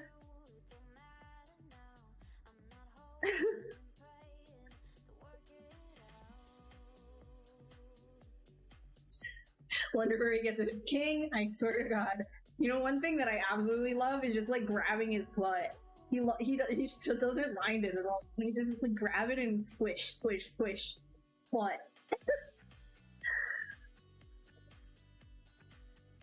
Yeah, he's a drama queen. He's also a diva, a princess, literally like so picky about so many things. And we've tried teaching him not to be picky. Don't get me wrong. It's not like we would do very specific things with him as a puppy to make him like this. He's just a fucking princess. Chewing things, for example, like eating. Like if I wanted to give him a piece of banana, he likes banana. I have to in front of his face. Okay, bro. I have to in front of his face take the piece of banana and show him that I'm making it little tiny pieces and put it on the ground for him in a very specific way so that he will eat it. If I just give him a slice of banana, he'll like lick it and then he'll just stare at it. He'll just stare. And it will stay there forever. And he'll go to the other side of the room, sit down and stare at it from the other side of the room. Like, disappointed in it. Like, why? Why are you this way? Oh my god. He's a good boy though. That's his Monty. He has, like, pretty much zero personality when I'm holding him on stream, but I swear to God, he is a lot. And he barks at everything. That's what I made that face. Like, right when I, like, rolled back, he, like, ran out of his bed. He ran out of his bed, and he just started barking at me. Like, I want to get out of this room. I want to go and do things. Like, we've been doing things today. Relax. You gotta relax. Not everything is Monty time. Yeah, literally. He's like that with like all food. All right. Hey, here you go. Hey, hey, hey. Check it out. Go, check it out. Go, check it out. Good. There you go. Good. Hit it. One more time. Hey, go check it out. Check it out. Oh, you can do it. You can do it. Check it out. Yay! Good boy. Okay.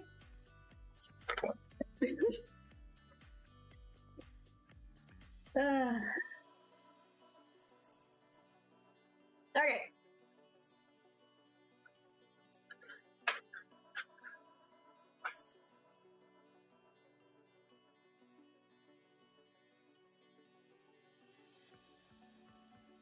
Good. Hey, why don't you go over here? Go over there. Lay down. Lay down. Relax. Just relax. Yeah, he's he's a lot. I love him, but he is a lot. Good. Stay. Stay there.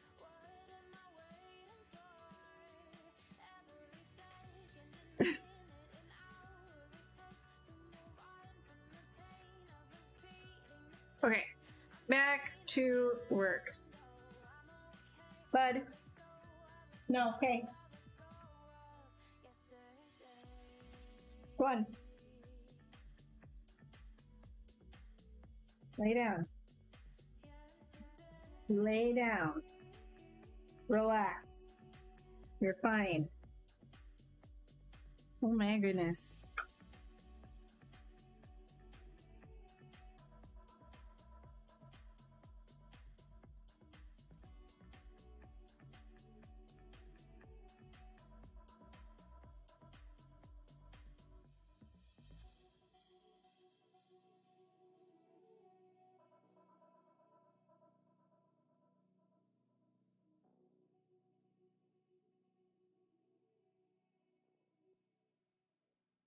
Alrighty, let's see.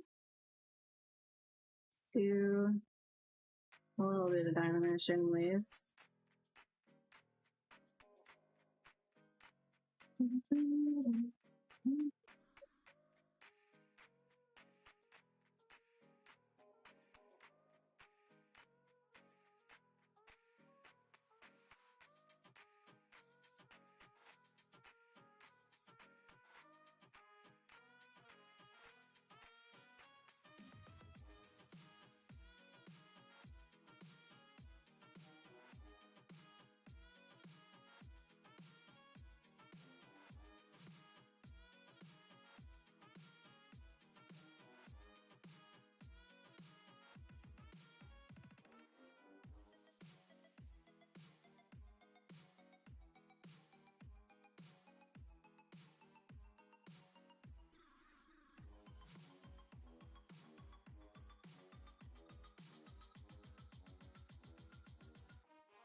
Good. Stay there. Good. The chicken little creature. Thank you very much. Stay. All the brushes I have, are they from ZBrush Guides? Some of them are from ZBrush Guides, yeah. The ones that I use on stream typically are just like the default ZBrush vanilla ones. Like this is /2, which you can get in the Lightbox. It exists in Lightbox.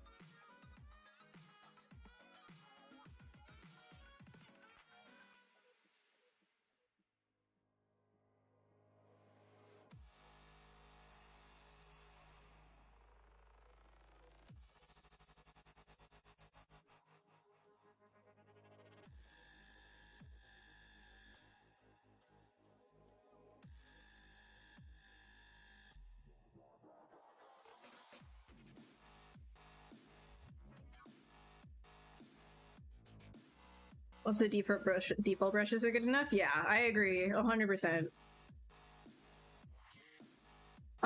If you want to do like more like alpha-based stuff though, or like more specific to like a workflow that you're working on or working with rather, then there are different brushes to like speed that up. But especially as like a beginner, you really don't need more than the vanilla stuff. And like all of the vanilla stuff too, like you can just add it to create like all of the brushes that you would find elsewhere. It's worth it to know how to like make your own brushes, at least to some degree anyways. Because then for like the more specific situations that you have, like for repeating like scales and stuff like that, for example, like you know how that you could just kind of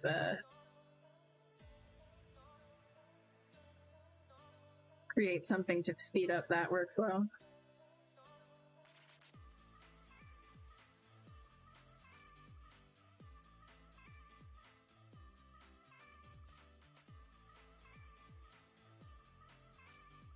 Would I ever put dog shoes on Monty? Yeah, he wears boots in the wintertime because the salt on the sidewalks are... Okay. Good, just stay there. Relax. Sorry, it keeps like...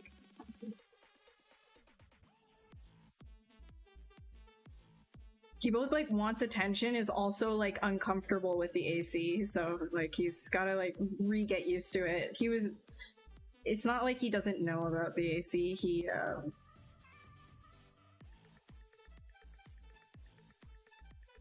He was fine with it all last summer, and he was fine with it most of this summer too. But I think the window covering at one point like moved a little bit, and now he's not okay with it again. So it's like, you'll get better, you'll get used to it again. Always afraid, everything's scary.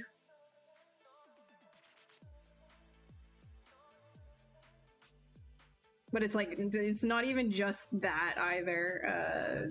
He's like afraid of so many different things. He has a lot of fears, so it's not like, oh, I'll work through this and then I'll be done, and then he won't be anxious anymore. Like, nah, like, he finds a reason to be scared of pretty much everything. What's up?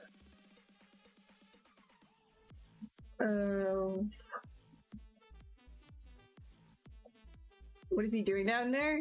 Right now he's just laying there, but he keeps trying to like get up and like nervously run away from the AC, but it's like, where are you gonna go? Like, it's better, you're like, that's a good spot. So I keep like throwing him treats because I'm trying to like build that confidence again that like, hey, look, it's a happy place again, remember, it's not scary. But it's like one bad thing can happen that he deems as bad anyways, or he could like think that something made a noise, and then all of a sudden he'll be afraid of it again, and you have to start from scratch. It's like, it's a lot. It's a lot having a dog like this with an anxiety issue. Like everything is scary. Everything. But I love him. He's a good boy. Just very obnoxious and has started barking a lot more recently. For attention, I mean, specifically. Like anytime like I get up, he will start like barking at me. And there's only so much I can do because like I don't want neighbors getting angry. It's just a lot.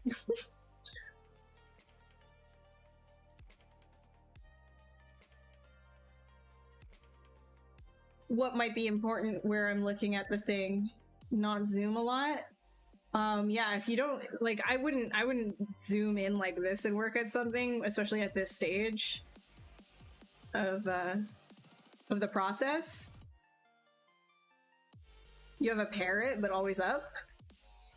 Oh, your parrot's always making noise. Yeah, I mean, like parrots, like that's their thing, right?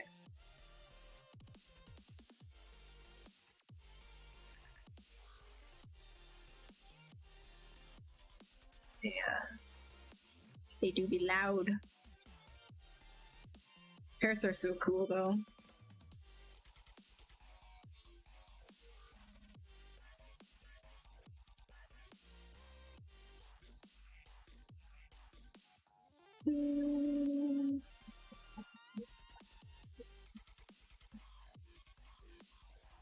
Good boy. Good. Yes. Good. Very good. Good.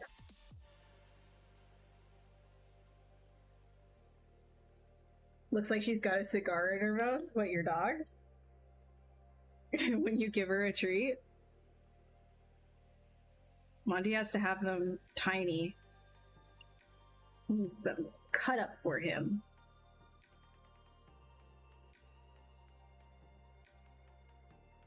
Also, most dogs, right? Like most dogs, you give them something new that they've never like had before, but you know that it's something like a dog will like.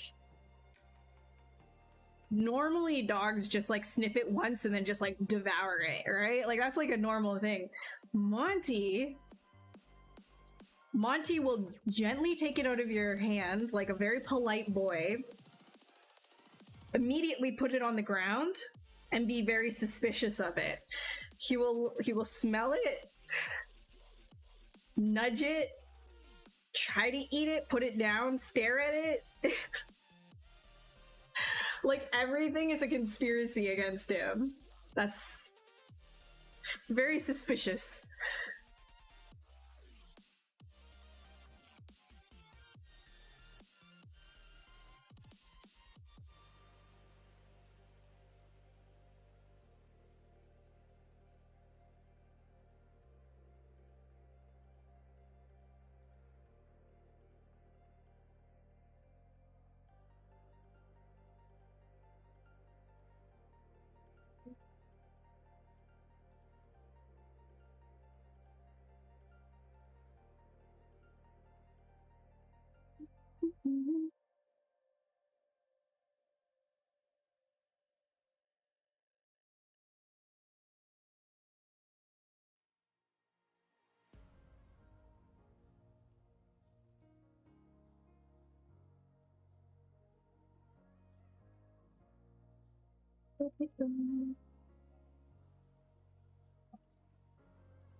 It's all good, Eddie. You can always tune in on or just like look at the VOD afterwards. The VOD will have whatever I ended up with.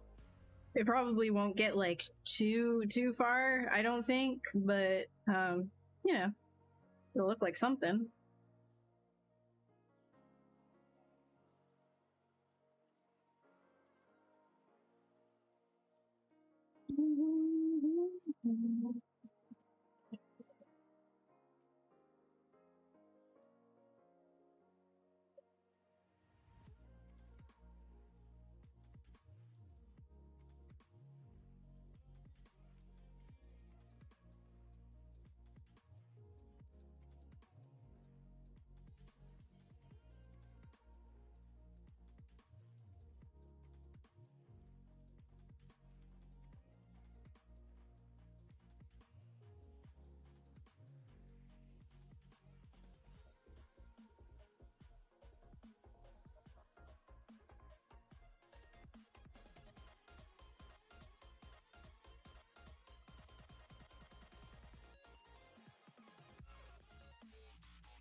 What are these things? What things? What brush do I recommend for making muscles? So right now I'm just using Clay Buildup and Damien Standard in conjunction with each other.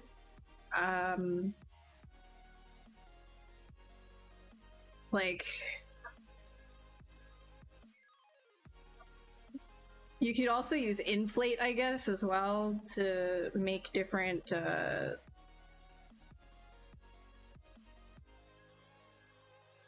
I guess to make different, like if you were to do something like this and then take the Inflate brush, make them closer together, you could do that. But I usually just like block out a lot of stuff with the Clay Buildup and Damien Standard. Personally.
Really insert the wing.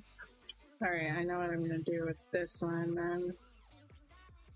This one would be these back scapular muscles that go into like a cat's back arm. I don't know what those muscles are called. Wish I was like better about that. To use an insert there.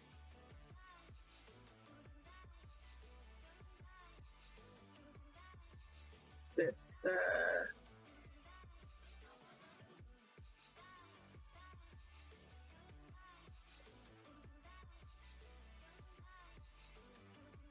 yeah, and then we can bring this guy like this. Give it, there we go. Like scapula. Scapula. How stupid does the mankind be? Individually, a person is smart, but together, as a whole, people are dumb. I don't know who said that, but it wasn't me. I'm not going to take credit for that. Clay Buildup is perfect for muscles because it lays down over itself like muscles do. Yes, I agree, 100%.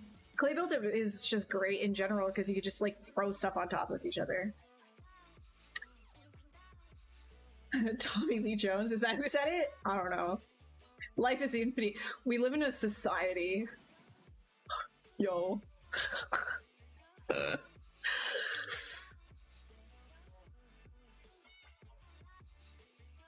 What renderer do I use? I use Keyshot to do mastiffs.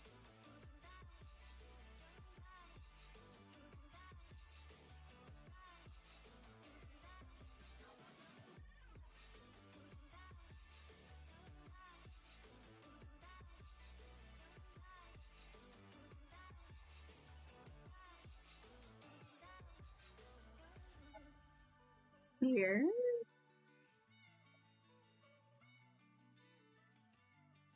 And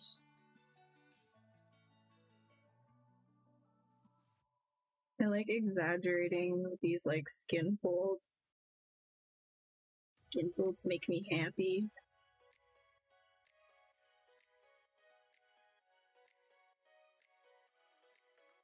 but not my own skin folds. I don't like my own skin folds.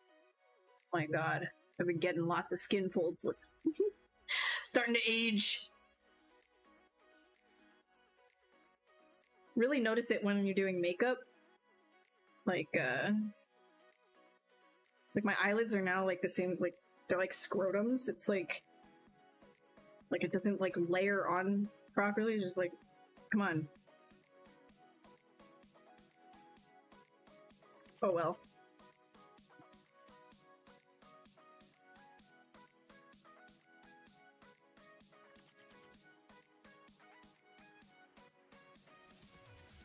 Can you texture in ZBrush, or do you have to do it in another program? You can do some poly painting in ZBrush, but if you're gonna do like different material passes and stuff, you're gonna want to like go into like Substance or Mari or anything like that.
What kind of tablet am I using? I am using a Cintiq 22 HD.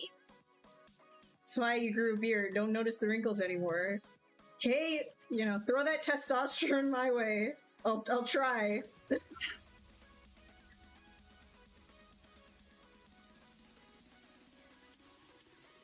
Do you know how much longer I'll be streaming? An hour and 15 minutes.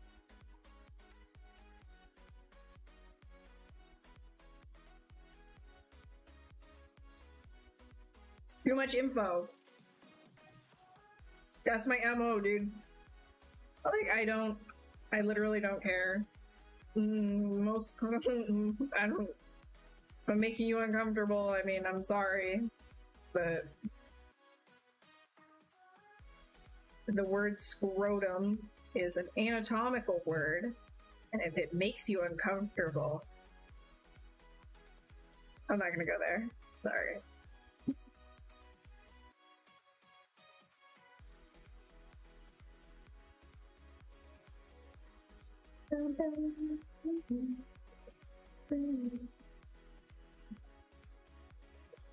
Do you recommend the new Cintiq Pros? I haven't used them, so I can't really recommend them. I don't like, you know, recommending things that I haven't really used before. I can tell you what other people have said about things. I think Ian, IR Sculpts on ZBrush Live, like on these streams. I think he got one recently. I'm not too sure. He might have gotten a regular one. I don't really know. Honestly, at this point, yeah, I like if you're not used to me making you uncomfortable, like, and you hang around here, like, that's my question from earlier, like, why do you stay?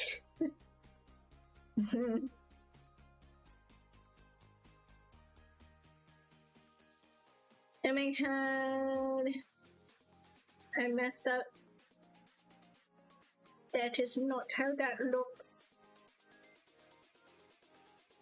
Bad anatomy.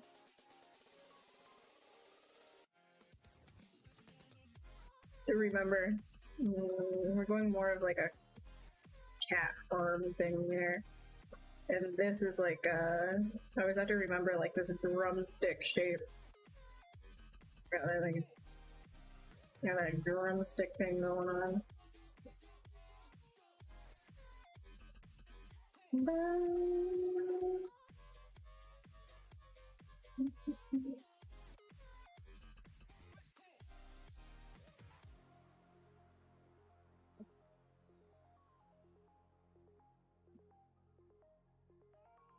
That's literally how I remember my anatomy, by the way. Like, if you're bad at remembering names like me, just start like giving things your own names, because like actual medical anatomical names for things like elude me. So this I call the drumstick. Like you can see, right? It's a triceps. They're literally the triceps on a cat. But I call them the drumstick because that's how I remember this shape on the arm.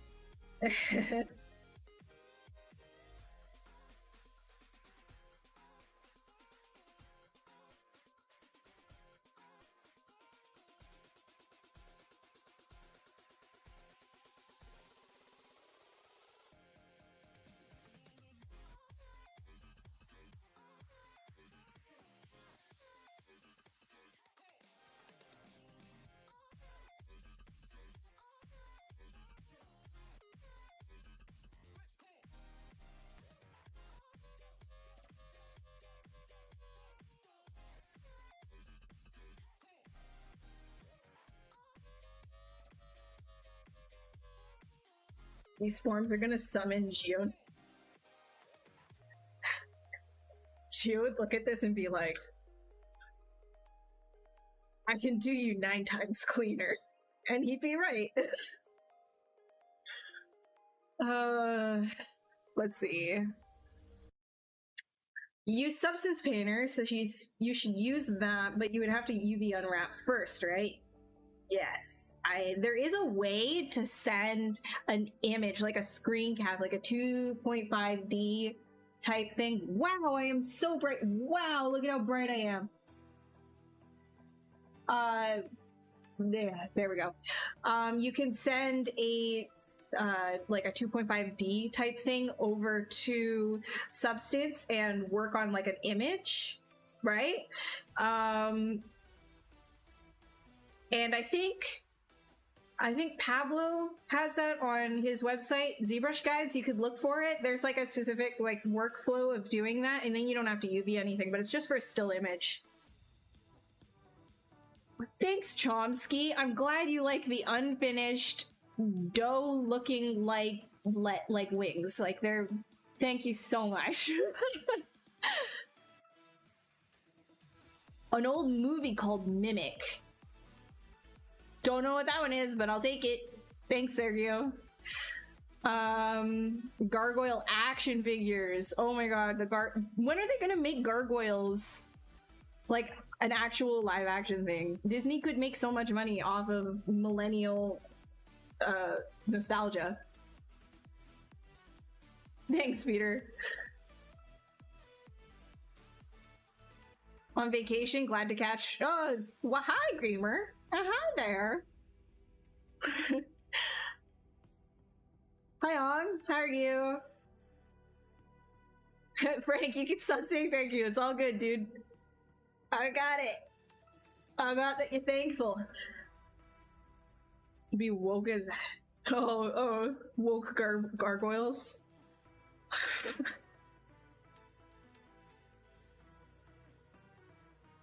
Whatever.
I really want to finish that piece I had started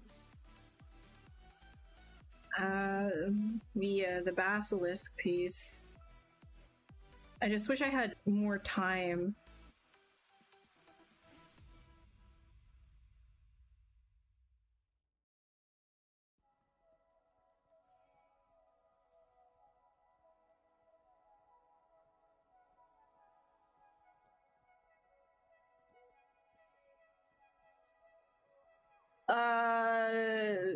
Poly count is only 500k. Well, yeah. Majority of that too is like the eye pulse and stuff. That's the beauty of working low poly and getting used to just like working with big shapes instead, right? Like you get better at smoothing out your forms at an early stage. But another thing too is like, you know, it helps me from becoming too afraid. Like I don't like feeling afraid when I'm sculpting. Like it starts to hinder things. Afraid as in like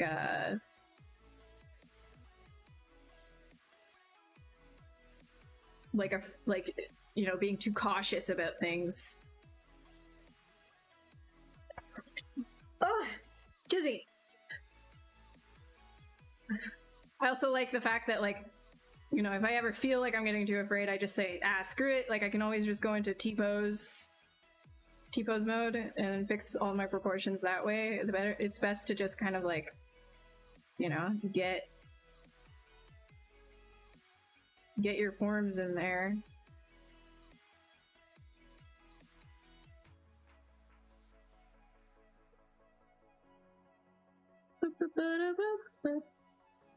I'm starting and stopping sentences again, aren't I? I'm so out of the loop of streaming that I'm like, I need to practice again. So I sincerely apologize. Like I need to practice streaming again. It's been a while. I just keep taking breaks and I'm forgetting how to stream, how to talk and work.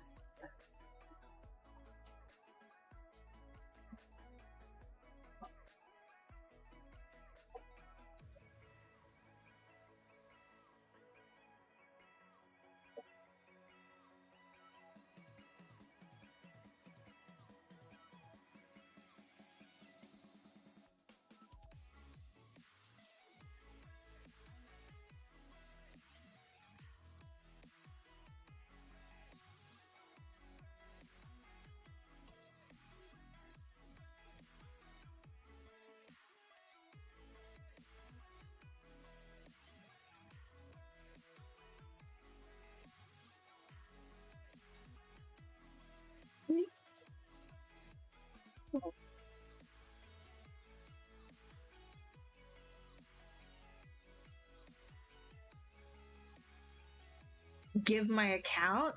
Do you mean like my personal stuff? All my personal, like all my socials? Right there. Does that look weird? Because you can't see like where my arm is coming from? Does it look weird? Oh god, my arm is coming from the city. Cool. Okay.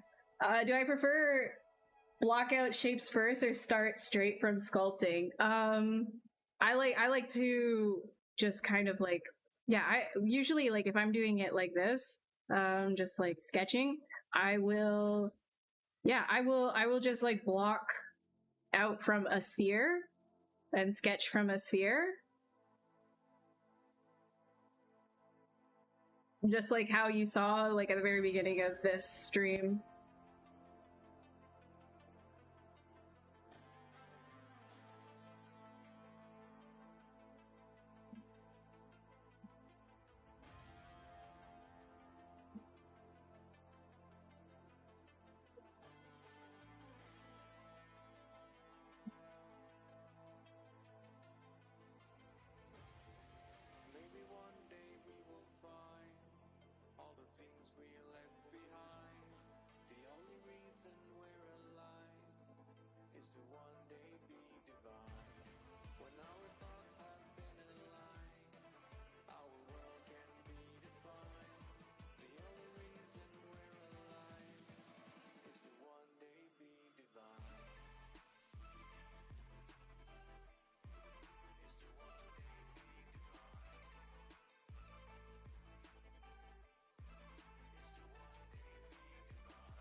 So here, like when you're making up anatomy, by the way, it's good to think about, you know, okay, so for this for example, if I'm doing like just the two here, you need the two, like what are the two tendons that will be moving those things, right?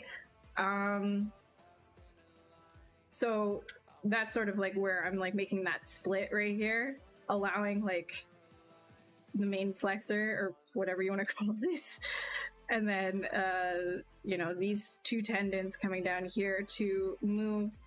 This one needs to be thicker, but like coming down and moving these two at the side.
Okay, let's see.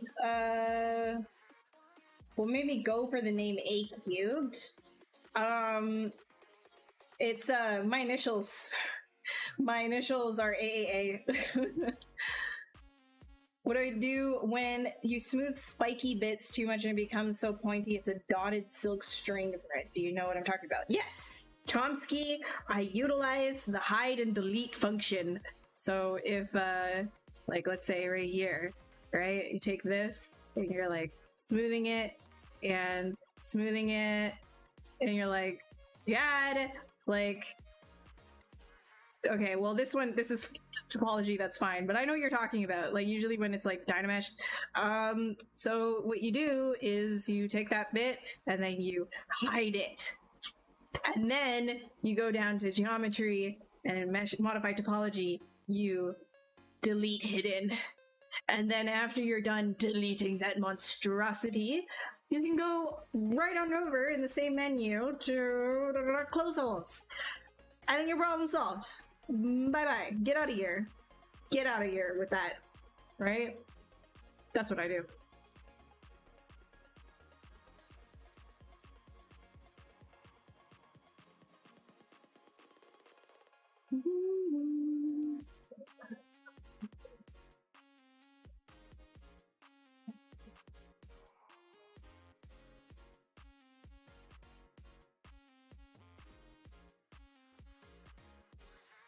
When am I streaming again? If I am not insanely busy, then next week, Wednesday, I will be back.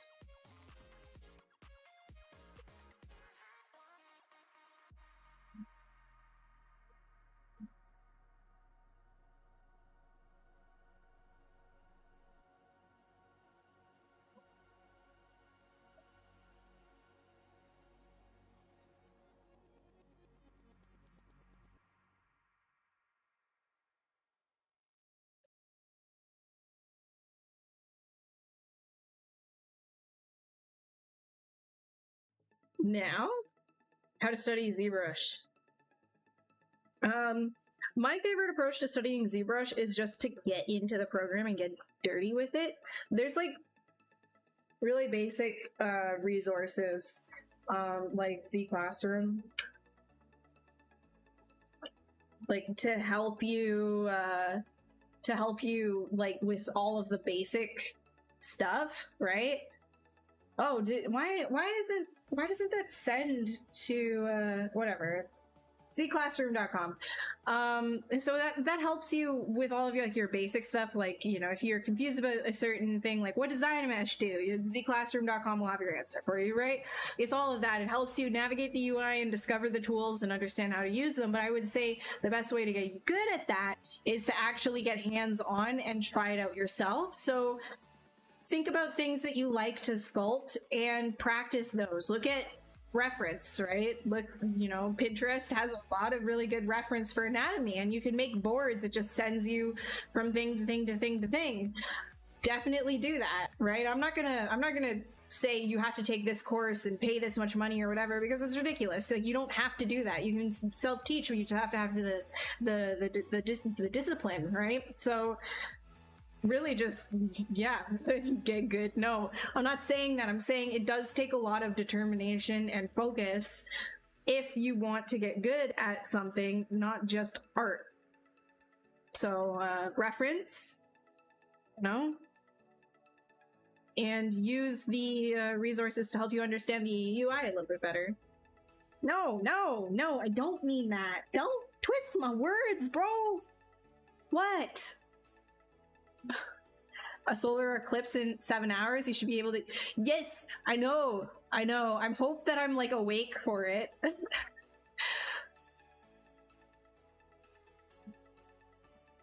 Michael Pavlovich is really good too. Yeah, he has all this stuff on his YouTube channel for free.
Just creating some joints on these stupid Play-Doh wings.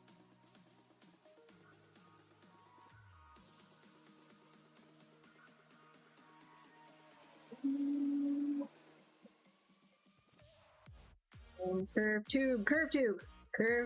tube.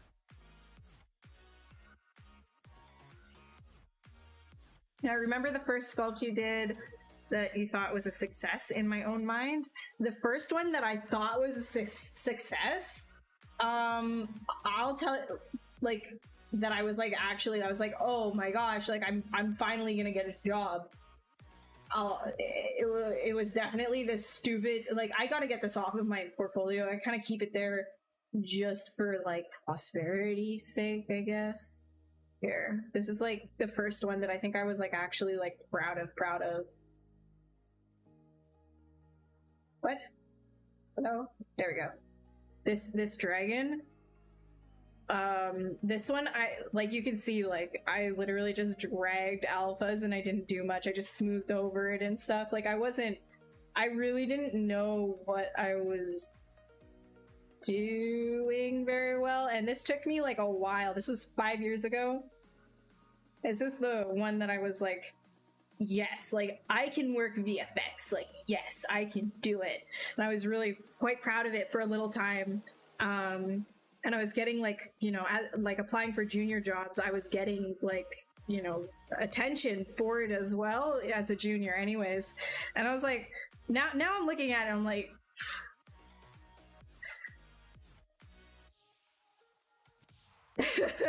but especially knowing how long I spent on this and what I thought was appropriate, like damage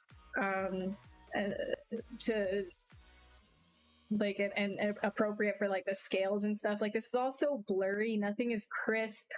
The horns and like the head shape actually doesn't make much sense. Like the underlying forms are just very blobby and all over the place, but it has energy, right? And so that's the only part that kind of like sticks around, I guess, but it's not great. And that was definitely the first one that I was very excited about.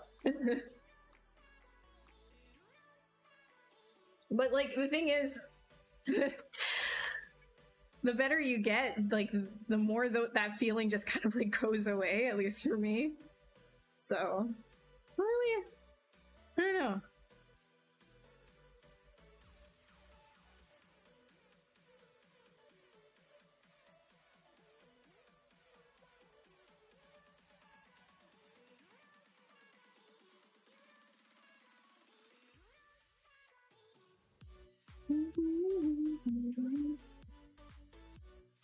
An odd from Doctor Who. If maybe I knew what that was.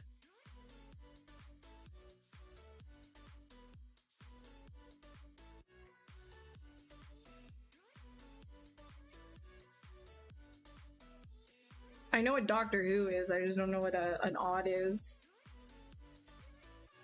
Do I still have that dragon vial somewhere? I'm sure I do. I'm sure I do.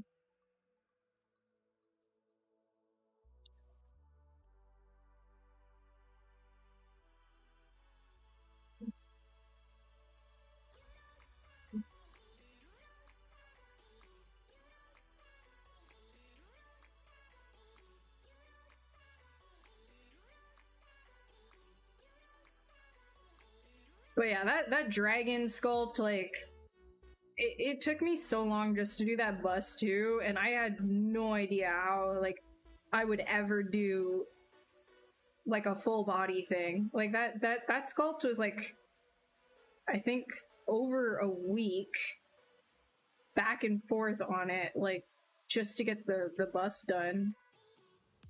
So...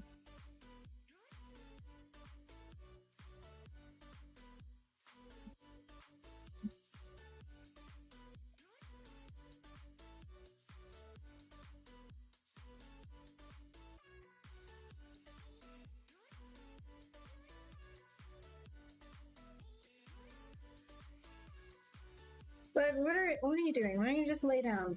Okay? Thank you. My first VFX dragon, oh my god. For doing scales, especially along cylindrical dragoness snake-like creatures. Yeah, so you can do IMM stuff. It depends on like how pronounced these scales need to be. If it's more like like an inset texture, you can get away with alphas, but I'd put a morph target down first, so that like once you have your morph target down, there's a brush in here, the morph brush, right? This one. If you use the morph brush, it will just like, you can erase parts of the alphas that you put down if you have stored a morph target before you start putting alphas down.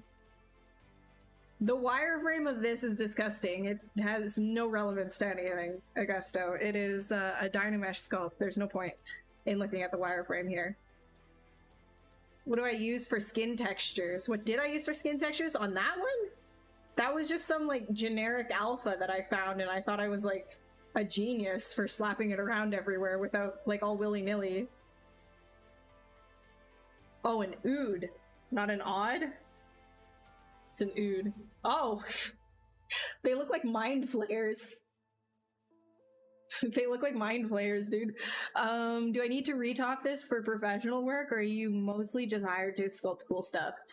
Okay, so most of my recent work has been concept sculpting. So yeah, I literally just dude, here, right here, lay down, lay down. You can't sit right underneath my chair. Okay, good. Just relax. Just relax. Nothing has changed.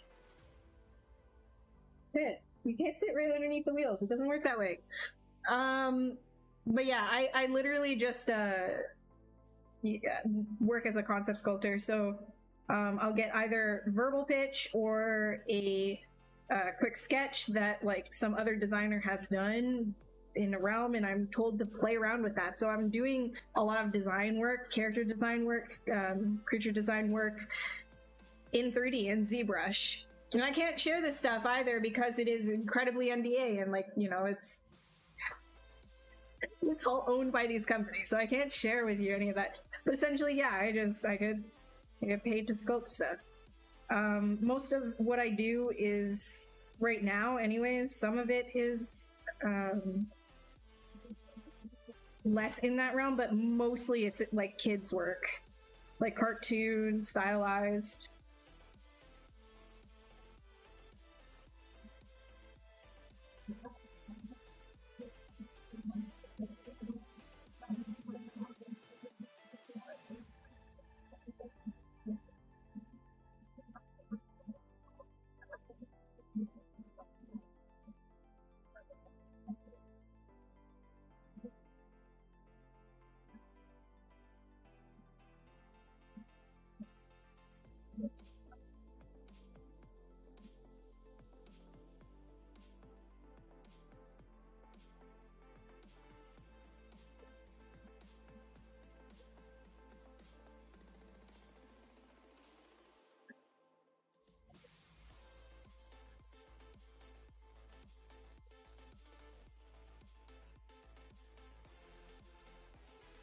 All right, I'm gonna put an alpha on this guy so that I can get some damage around the outside of the wing here.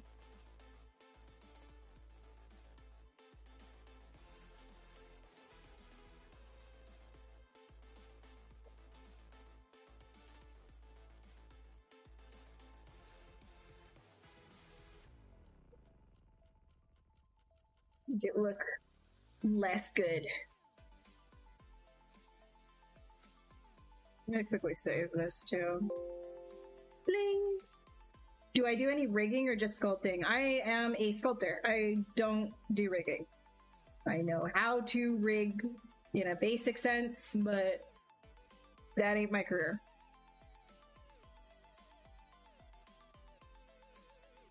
Yeah, most of the stuff that I do, yeah, so 5 years ago, I got my first job, like a little over 5 years. It's going on 6 years. Sorry. It's going on like 6 years, so yeah, I've just been doing a lot of sculpting. Did I ever work on Borderlands? I love Borderlands, but no.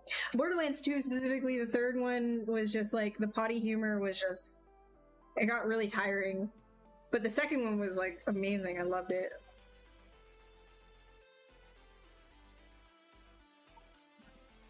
Walkthrough, like tutorials you can purchase. No, unfortunately, I'm sorry.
Smell food, Eric's cooking.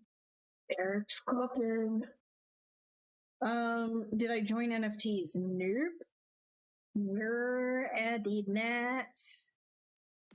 I did not.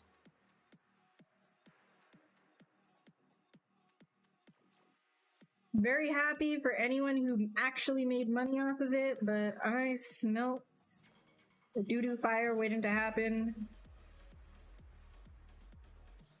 long before a bunch of people even got into it. So, and I didn't really want to like encroach on stuff. I didn't want to like argue online, so I kind of just kept myself about all of that because I really don't like arguing online.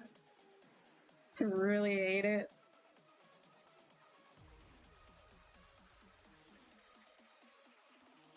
Like, if you don't agree, then alright, agree to disagree, bye. But the NFT thing had people, like, absolutely destroying each other.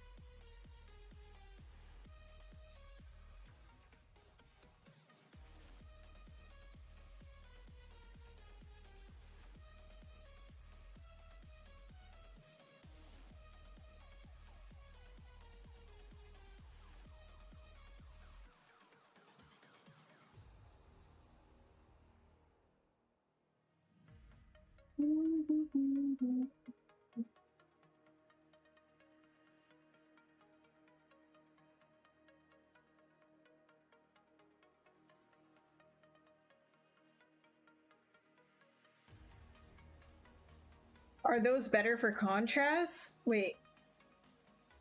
Oh, a 22 HD.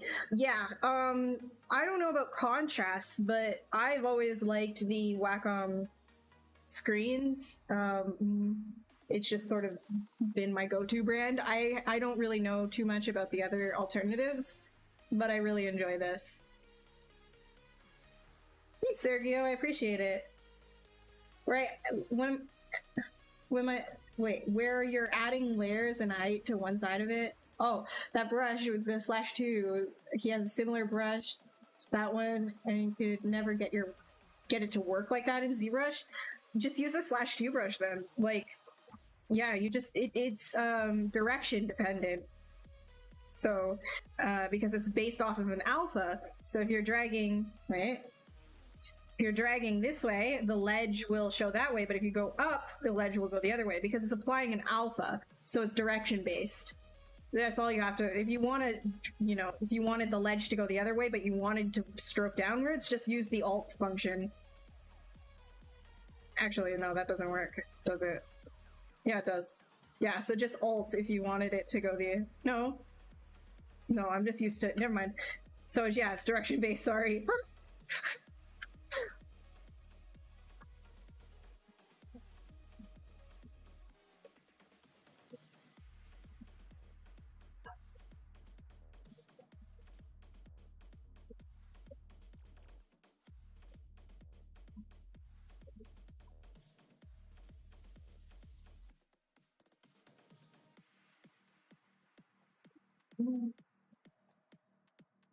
Industry standard, what the this sort of thing, like, I mean, any default brush in ZBrush is industry standard, honestly. You can find use for pretty much everything. Some are more like particular use cases.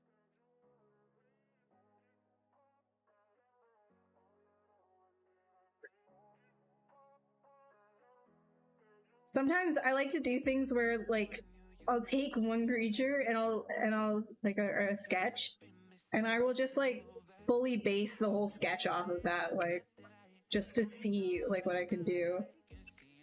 So one of them like is like the spiral, right? What's that? So let me quickly save this. Let me see if I can. Okay.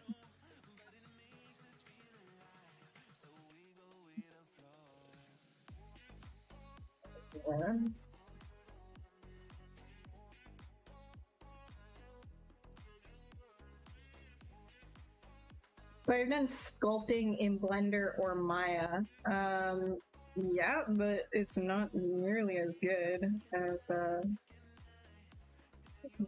ZBrush at it. I wonder if I can find... Hold on, let me just try and find something real quick. I'll answer questions as I do this. Funded year? Oh. Okay.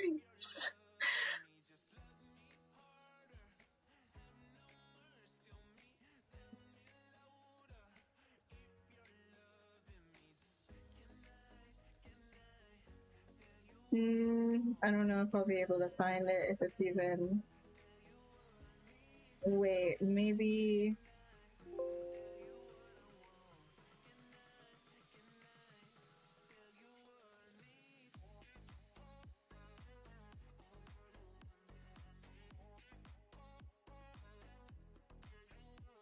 I don't remember what I called it. Darn.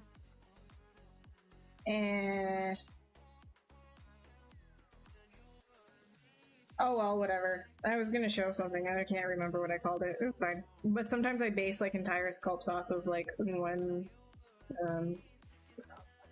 specific brush. Just to experiment and see what I can create.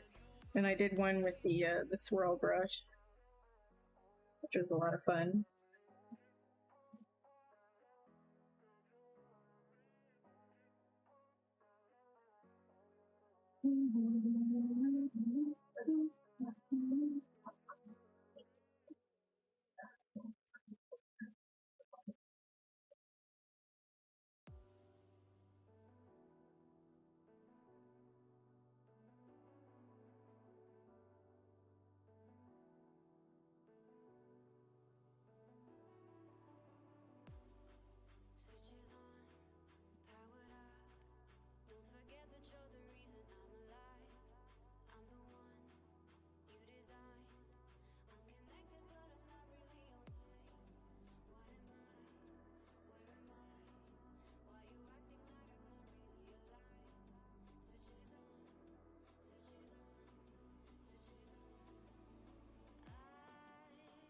That I could create creatures like this as fast as I did, what would I think? 5 years ago? Honestly, if it were 5 years ago, if I'm being honest with you, I would have thought that I was already doing that.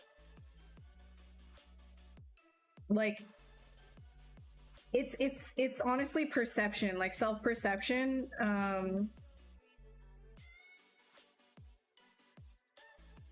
And what you're exposed to. I wasn't really like exposed to a whole bunch of like really good stuff. I was going to animation school, so I wasn't like around, you know, a bunch of like really good sculptors and stuff. So I thought I was like awesome for what I was doing anyways. But then I was quickly humbled again and again and again, which is good. Like you gotta like get yourself in check. But the perspective also, like, you know, the more that you learn, the more you realize you have a long way to go. Because like your eye starts to get better. So if it were 5 years ago and you asked me if, you know, what I would feel about my future self, I'd be like, what are you talking about? I'm already doing that. So it'll be very interesting knowing that that is how I am compared to when I first started. What it'll be like in 5 more years. Like, what the heck am I going to be doing? Who knows? That's why it's like, it's good to just keep going. Just keep doing stuff. See where it takes you. Don't stop. Keep it going.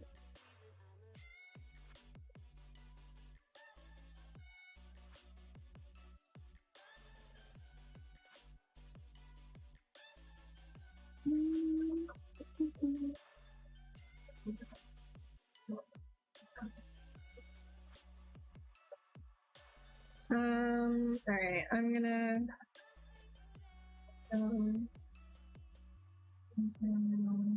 this sphere. Next one.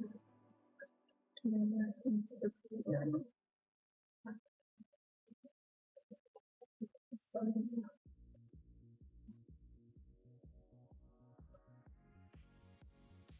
Hey.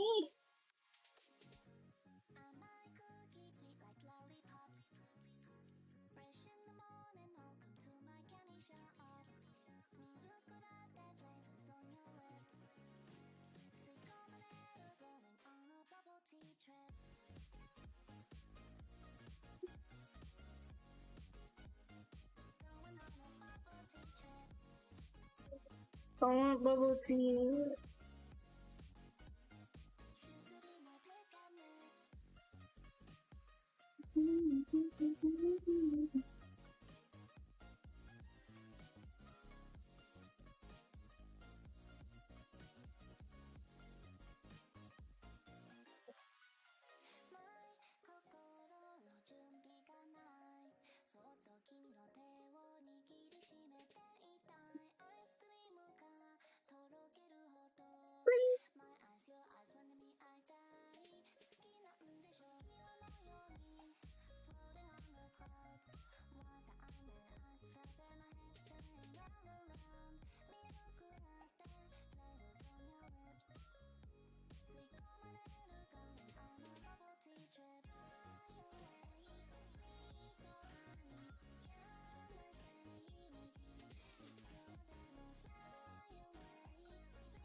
How do you hollow and clone it? This is with the live boolean. So where is the live boolean thing? Live boolean. Where do you guys? Yeah, I think render boolean's here. So live boolean. Essentially, what you want to do is enable this, and then, you know, right over here, like depending on here, I'll run through it again. I'll run through it again, and I'll talk about the process so that you can see exactly what's going on. So let's say this is the one that I want. I'm gonna delete this as well. All right, so this is the one that I want to have the boolean on. I'm going to create the object that I want to cut away with. So in this case, I just use like, oh, this one still has lower geometry. Okay, so you drag out, you know, whatever it is that you want a boolean with. You can split the mask points and then start positioning like your initial one. And then this, you don't want to have it start. So this is your object to use as a boolean device. Move that underneath what is going to be boolean, right? So in this case, this tool, which is the wing skin, is going to be the top of our hierarchy. You make it start. So you just click on that arrow right there. And then underneath, everything underneath the start is what is going to apply the boolean, right? So you click on this second circle object right here. That will tell ZBrush you want it to be boolean. Then you turn on live boolean, and you will see that it is now cutting away. It is cutting away from that, and you can move it around actively. And so if you hold down Control, you can actually duplicate that as well. So that's usually, that's what I was doing, is I was just moving around, creating little like shapes, and then duplicating it, making like another shape. Control, duplicating. Right? And then after you're done with that, I'll just like, you need to be like super accurate or anything. If everything is off and you have this active live Boolean, what you can do then is click the Boolean menu down here and say make Boolean mesh. It will take anything that it can see and it will make a new tool with it in there. That's right here. So now you can append, right? You can append the new one that is now, I'm gonna delete these. There.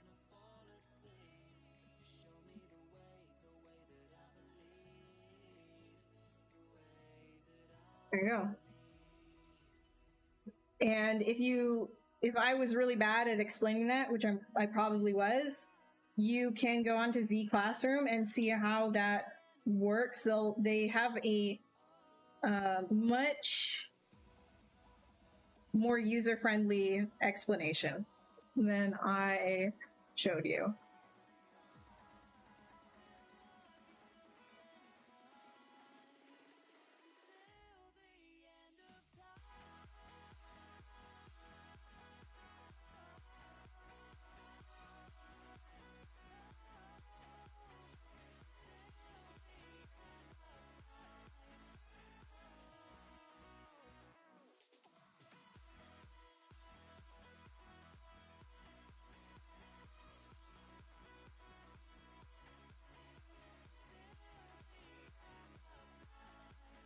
You do the Booleans in folders. I usually get rid of them immediately unless I'm doing something very specifically like hard surface, in which case I'll start to use the folder function as well.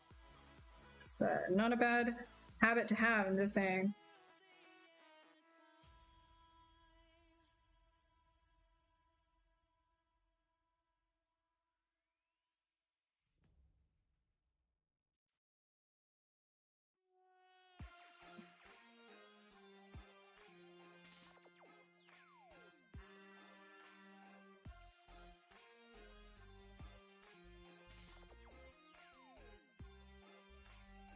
What is it? Oh, we have a half an hour.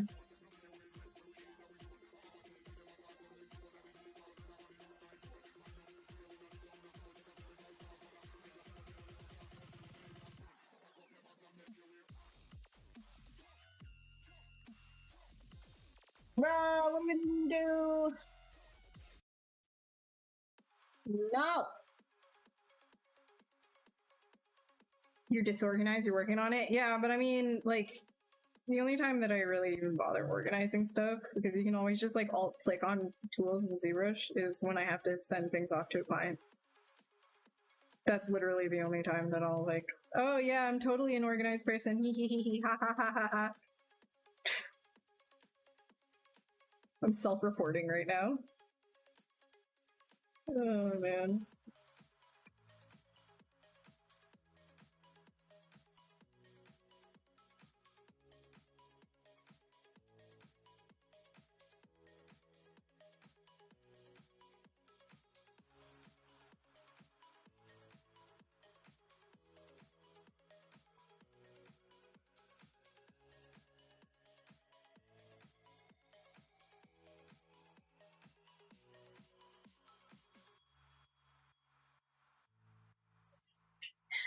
Thank you, Frank. Really happy you like the creature. It's great.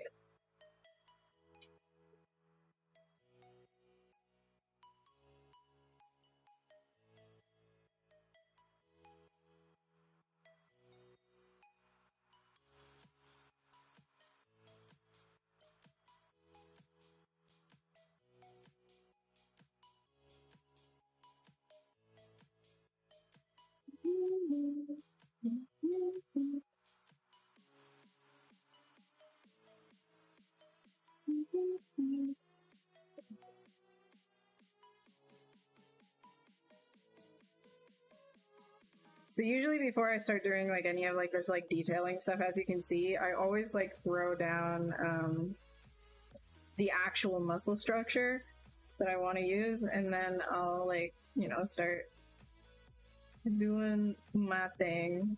I love to just kind of like sketch over top of things.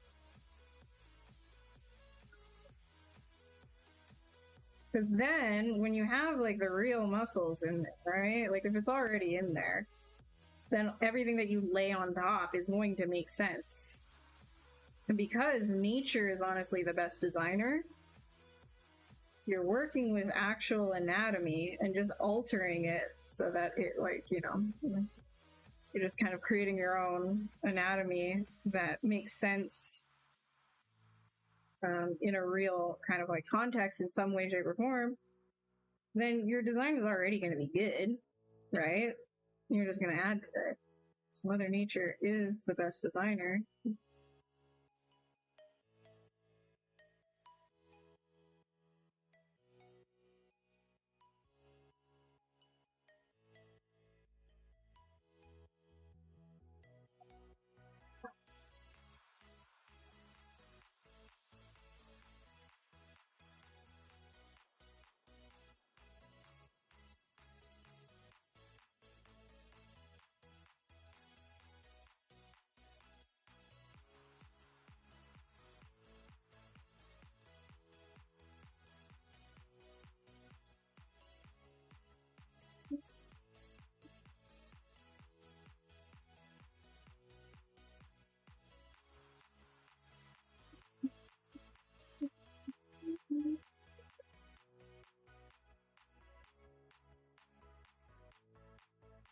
The female heads are hard to sculpt. You heard that from other YouTubers? Honestly, like... So...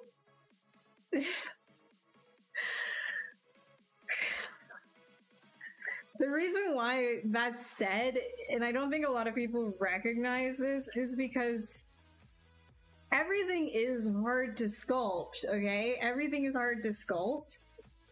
The reason why people view female heads as hard to sculpt is because, hot take, all right? Hot take time. It's because the female face, the female form, is one of the most looked at organic shapes and scrutinized organic shapes in society, right? So everybody has this idea of what a woman should look like, and that's why it's hard, right? Because you, like, if you spend any amount of time actually studying, let's say, a horse's anatomy, horses are hard.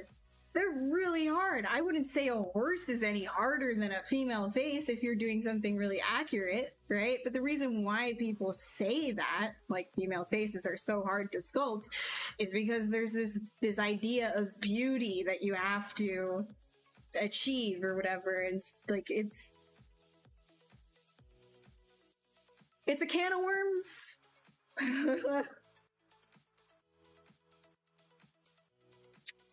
It must be a nightmare to UV unwrap and retopologize this. Did you do this process manually yourself, or do you have a trick that would be more straightforward process? So if you're doing like creature stuff this far out there, there would be a specific workflow in your production, but really you would just be wanting to retop by hand. It's like, you know, a lot of things, it's not as nightmarish as people think. You know, you could ZBrush something like this and then just remove a couple of unneeded edge loops.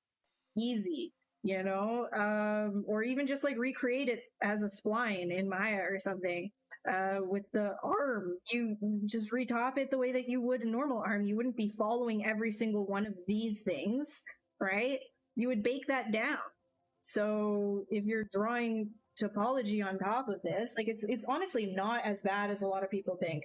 I think the big thing is a lot of people are just like scared to do stuff like this or haven't attempted it, and they only know retop, like, you know, with humans or whatever. But like, if you're gonna retop, you're gonna like focus on the big shapes here, you know?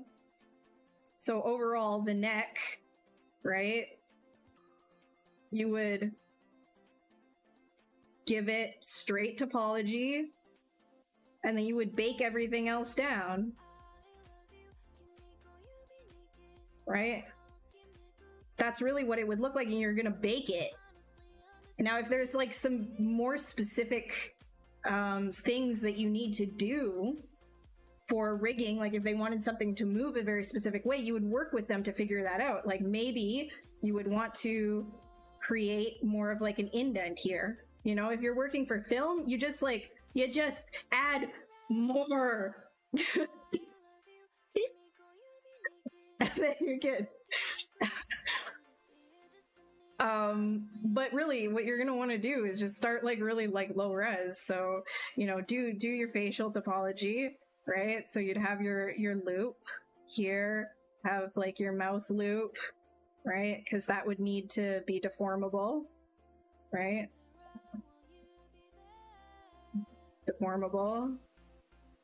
And then, you know, attach that stuff, have this go around the jaw, boom, head, back, right, like that. This could be like just stiff, and then, you know, you would probably have all of this be pretty straight, and you could attach this the same sort of way. So you would probably want to do a lot of this as pretty straight, right? And then you're gonna want to do something more like that. So you'll have like a deferring. It'll come down and then it'll defer into the chest, and then that will follow this way, right? So it's just like you do low res on top of all of this, like regardless, and then bake down all that information. It's not that bad. Not that bad.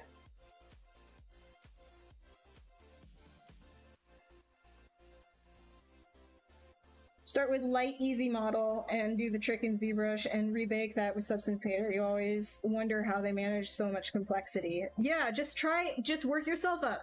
Work yourself up. Once you understand the workflow, you'll understand it really isn't like super bad. It just means that you're going to take like more time. Like for something like very specific like this, because there isn't really like much of like a base model that you can use to just kind of like throw topology on top of this. A lot of it would be hand top. And so you're just going to take a little bit more time planning it out, but it's not a nightmare. I wouldn't say it's a nightmare. It's just a lot more like thinking.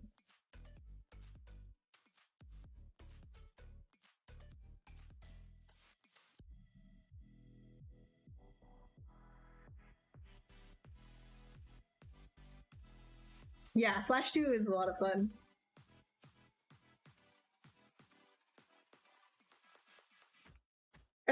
Hey, Maverick, what's up? Another process in the end of Sculpt. Yeah. Yeah.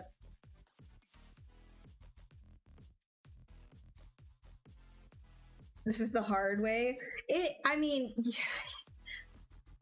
maybe one day there's going to be a like auto retop button for everything. I mean, I can see it happening. In Unreal, you're already able to use these crazy pixel mega scans for even if you have like a hard surface, like mega giant, like thing that you saw the Unreal 5 demo, that hard surface boss ancient creature thing, the hard surface one, the mech one, that wasn't retopologized.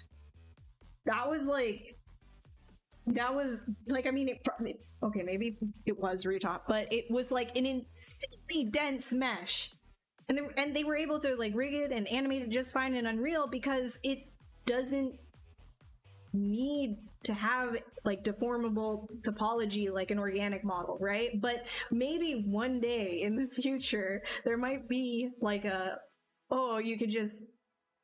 you don't need to worry about, you know, good edge flow for your, I don't know, maybe. Did I finish that emergence piece you were working on in my own stream a while back? Yes, I did. was not a merge usage threshold, but yes, I did. It is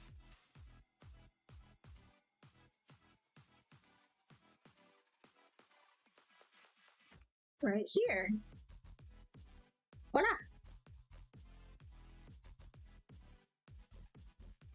More processing power, yeah. Yeah. 3D coat for that kind of hard surface is more faster. Prefer doing that in Blender and a bit in ZBrush. Whatever works for you, dude. ZBrush is definitely a specialized tool, though, that you can do. See here.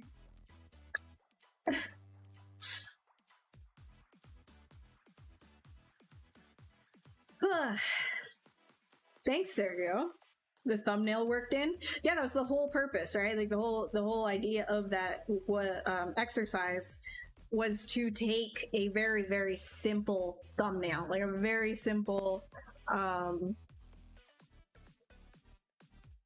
composition with color, like just color block, and make something out of it and just feel that composition. And it's very artsy fartsy, but I really like doing experiments like that, where I just say, like, what if I just only used this, you know? Like I was saying earlier, sometimes I literally just only use one type of brush, see what happens.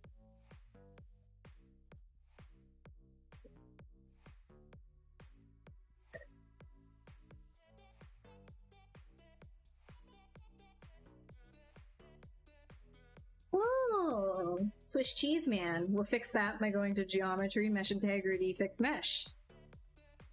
No more Swiss cheese man. It's, wait.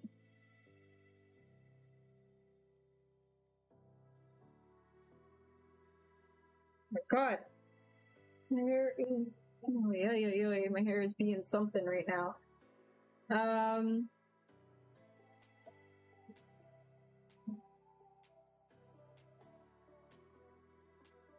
I know we can do the impossible, yeah. Yep. You know, it'll get better though over time. It'll get easier for, you know, people who don't know anything technically to just be an artist. But right now, that's what the ZBrush does best, is if you're not like a technical expert, you can still be a 3D artist of some capacity, which is pretty cool.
Thank you, thank you, thank yous, and thank you. Thank you, thank you. You want to work in the industry? What do we need to know well? If you want to work as a character artist or a sculptor of some kind, you need to know your anatomy. You need to focus on the big forms. The big forms and simplification. That is a big one. You know, if you want to be just like a modeler, like in terms of like basics, there's like a bunch of things that you need to know. But if I were to say one thing overall is just like learn how to like model a box or something, go through the whole like process of like, you know, modeling the crate, texturing the crate, rigging the crate, and then animating the crate to fall down, just so you can kind of get an idea of what it is that you want to do. Like, what aspect of that did you think was the coolest? Doesn't have to be a box, but just pick something simple and learn that by just doing that. Take an asset, a really simple asset, from start to finish.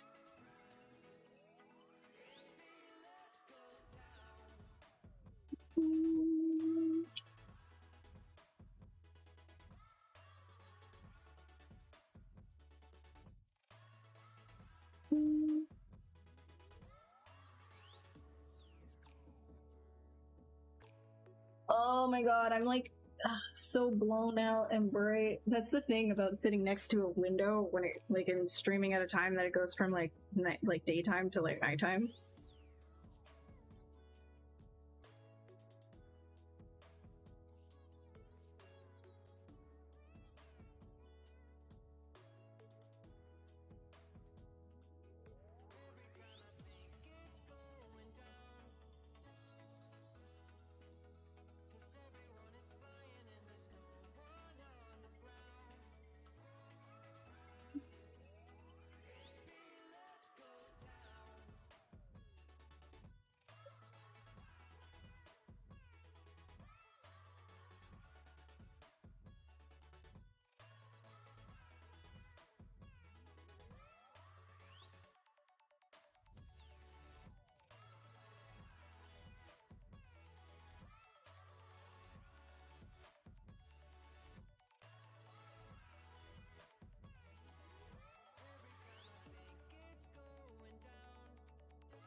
Yeah, I just have like a basic webcam and a light in front of me, like a face light. So it's like I have to just kind of keep like adjusting it. It doesn't auto adjust. Well, it kind of auto adjusts, but it's not that great. I don't have like an HDRI or anything like that. I ain't baller. I wish I was. The next thing on the roster, which I don't know if I'm gonna get to it, is actually fixing up my audio even better, because I know it can sound better than this. I know that this mic isn't like actually this trash. I'm just like not understanding how to do it very well, I'm sure. I have to use RTX right now though, because I've got my AC on. So it is a little bit like crispy. The audio is like kind of like on the, like it cuts off on the high ends a little bit. That's okay. Win some and you lose some. It's better than hearing this constant like in the background, I'm sure.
Oh no, I know. I just don't want to be like blinding in the corner, right? Like I was like really bright white.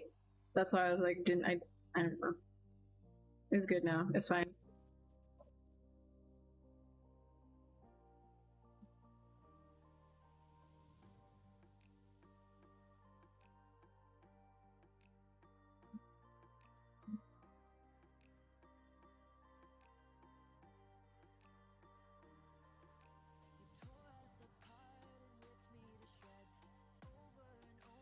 It's a vampire alien ship.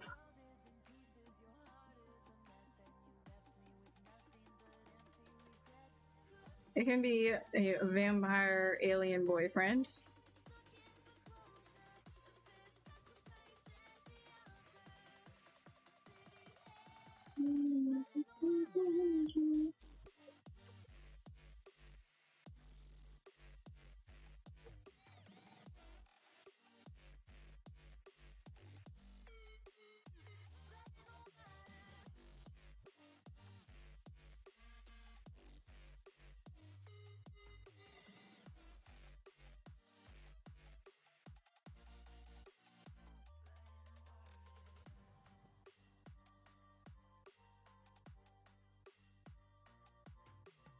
All right.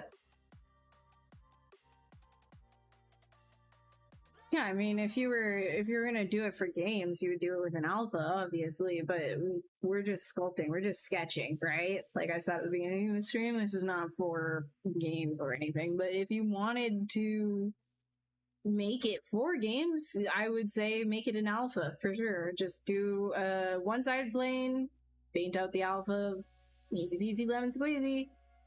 Bingo bango.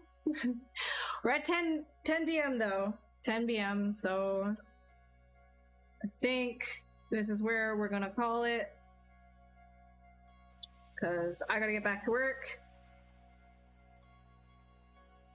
I will put them on the screen.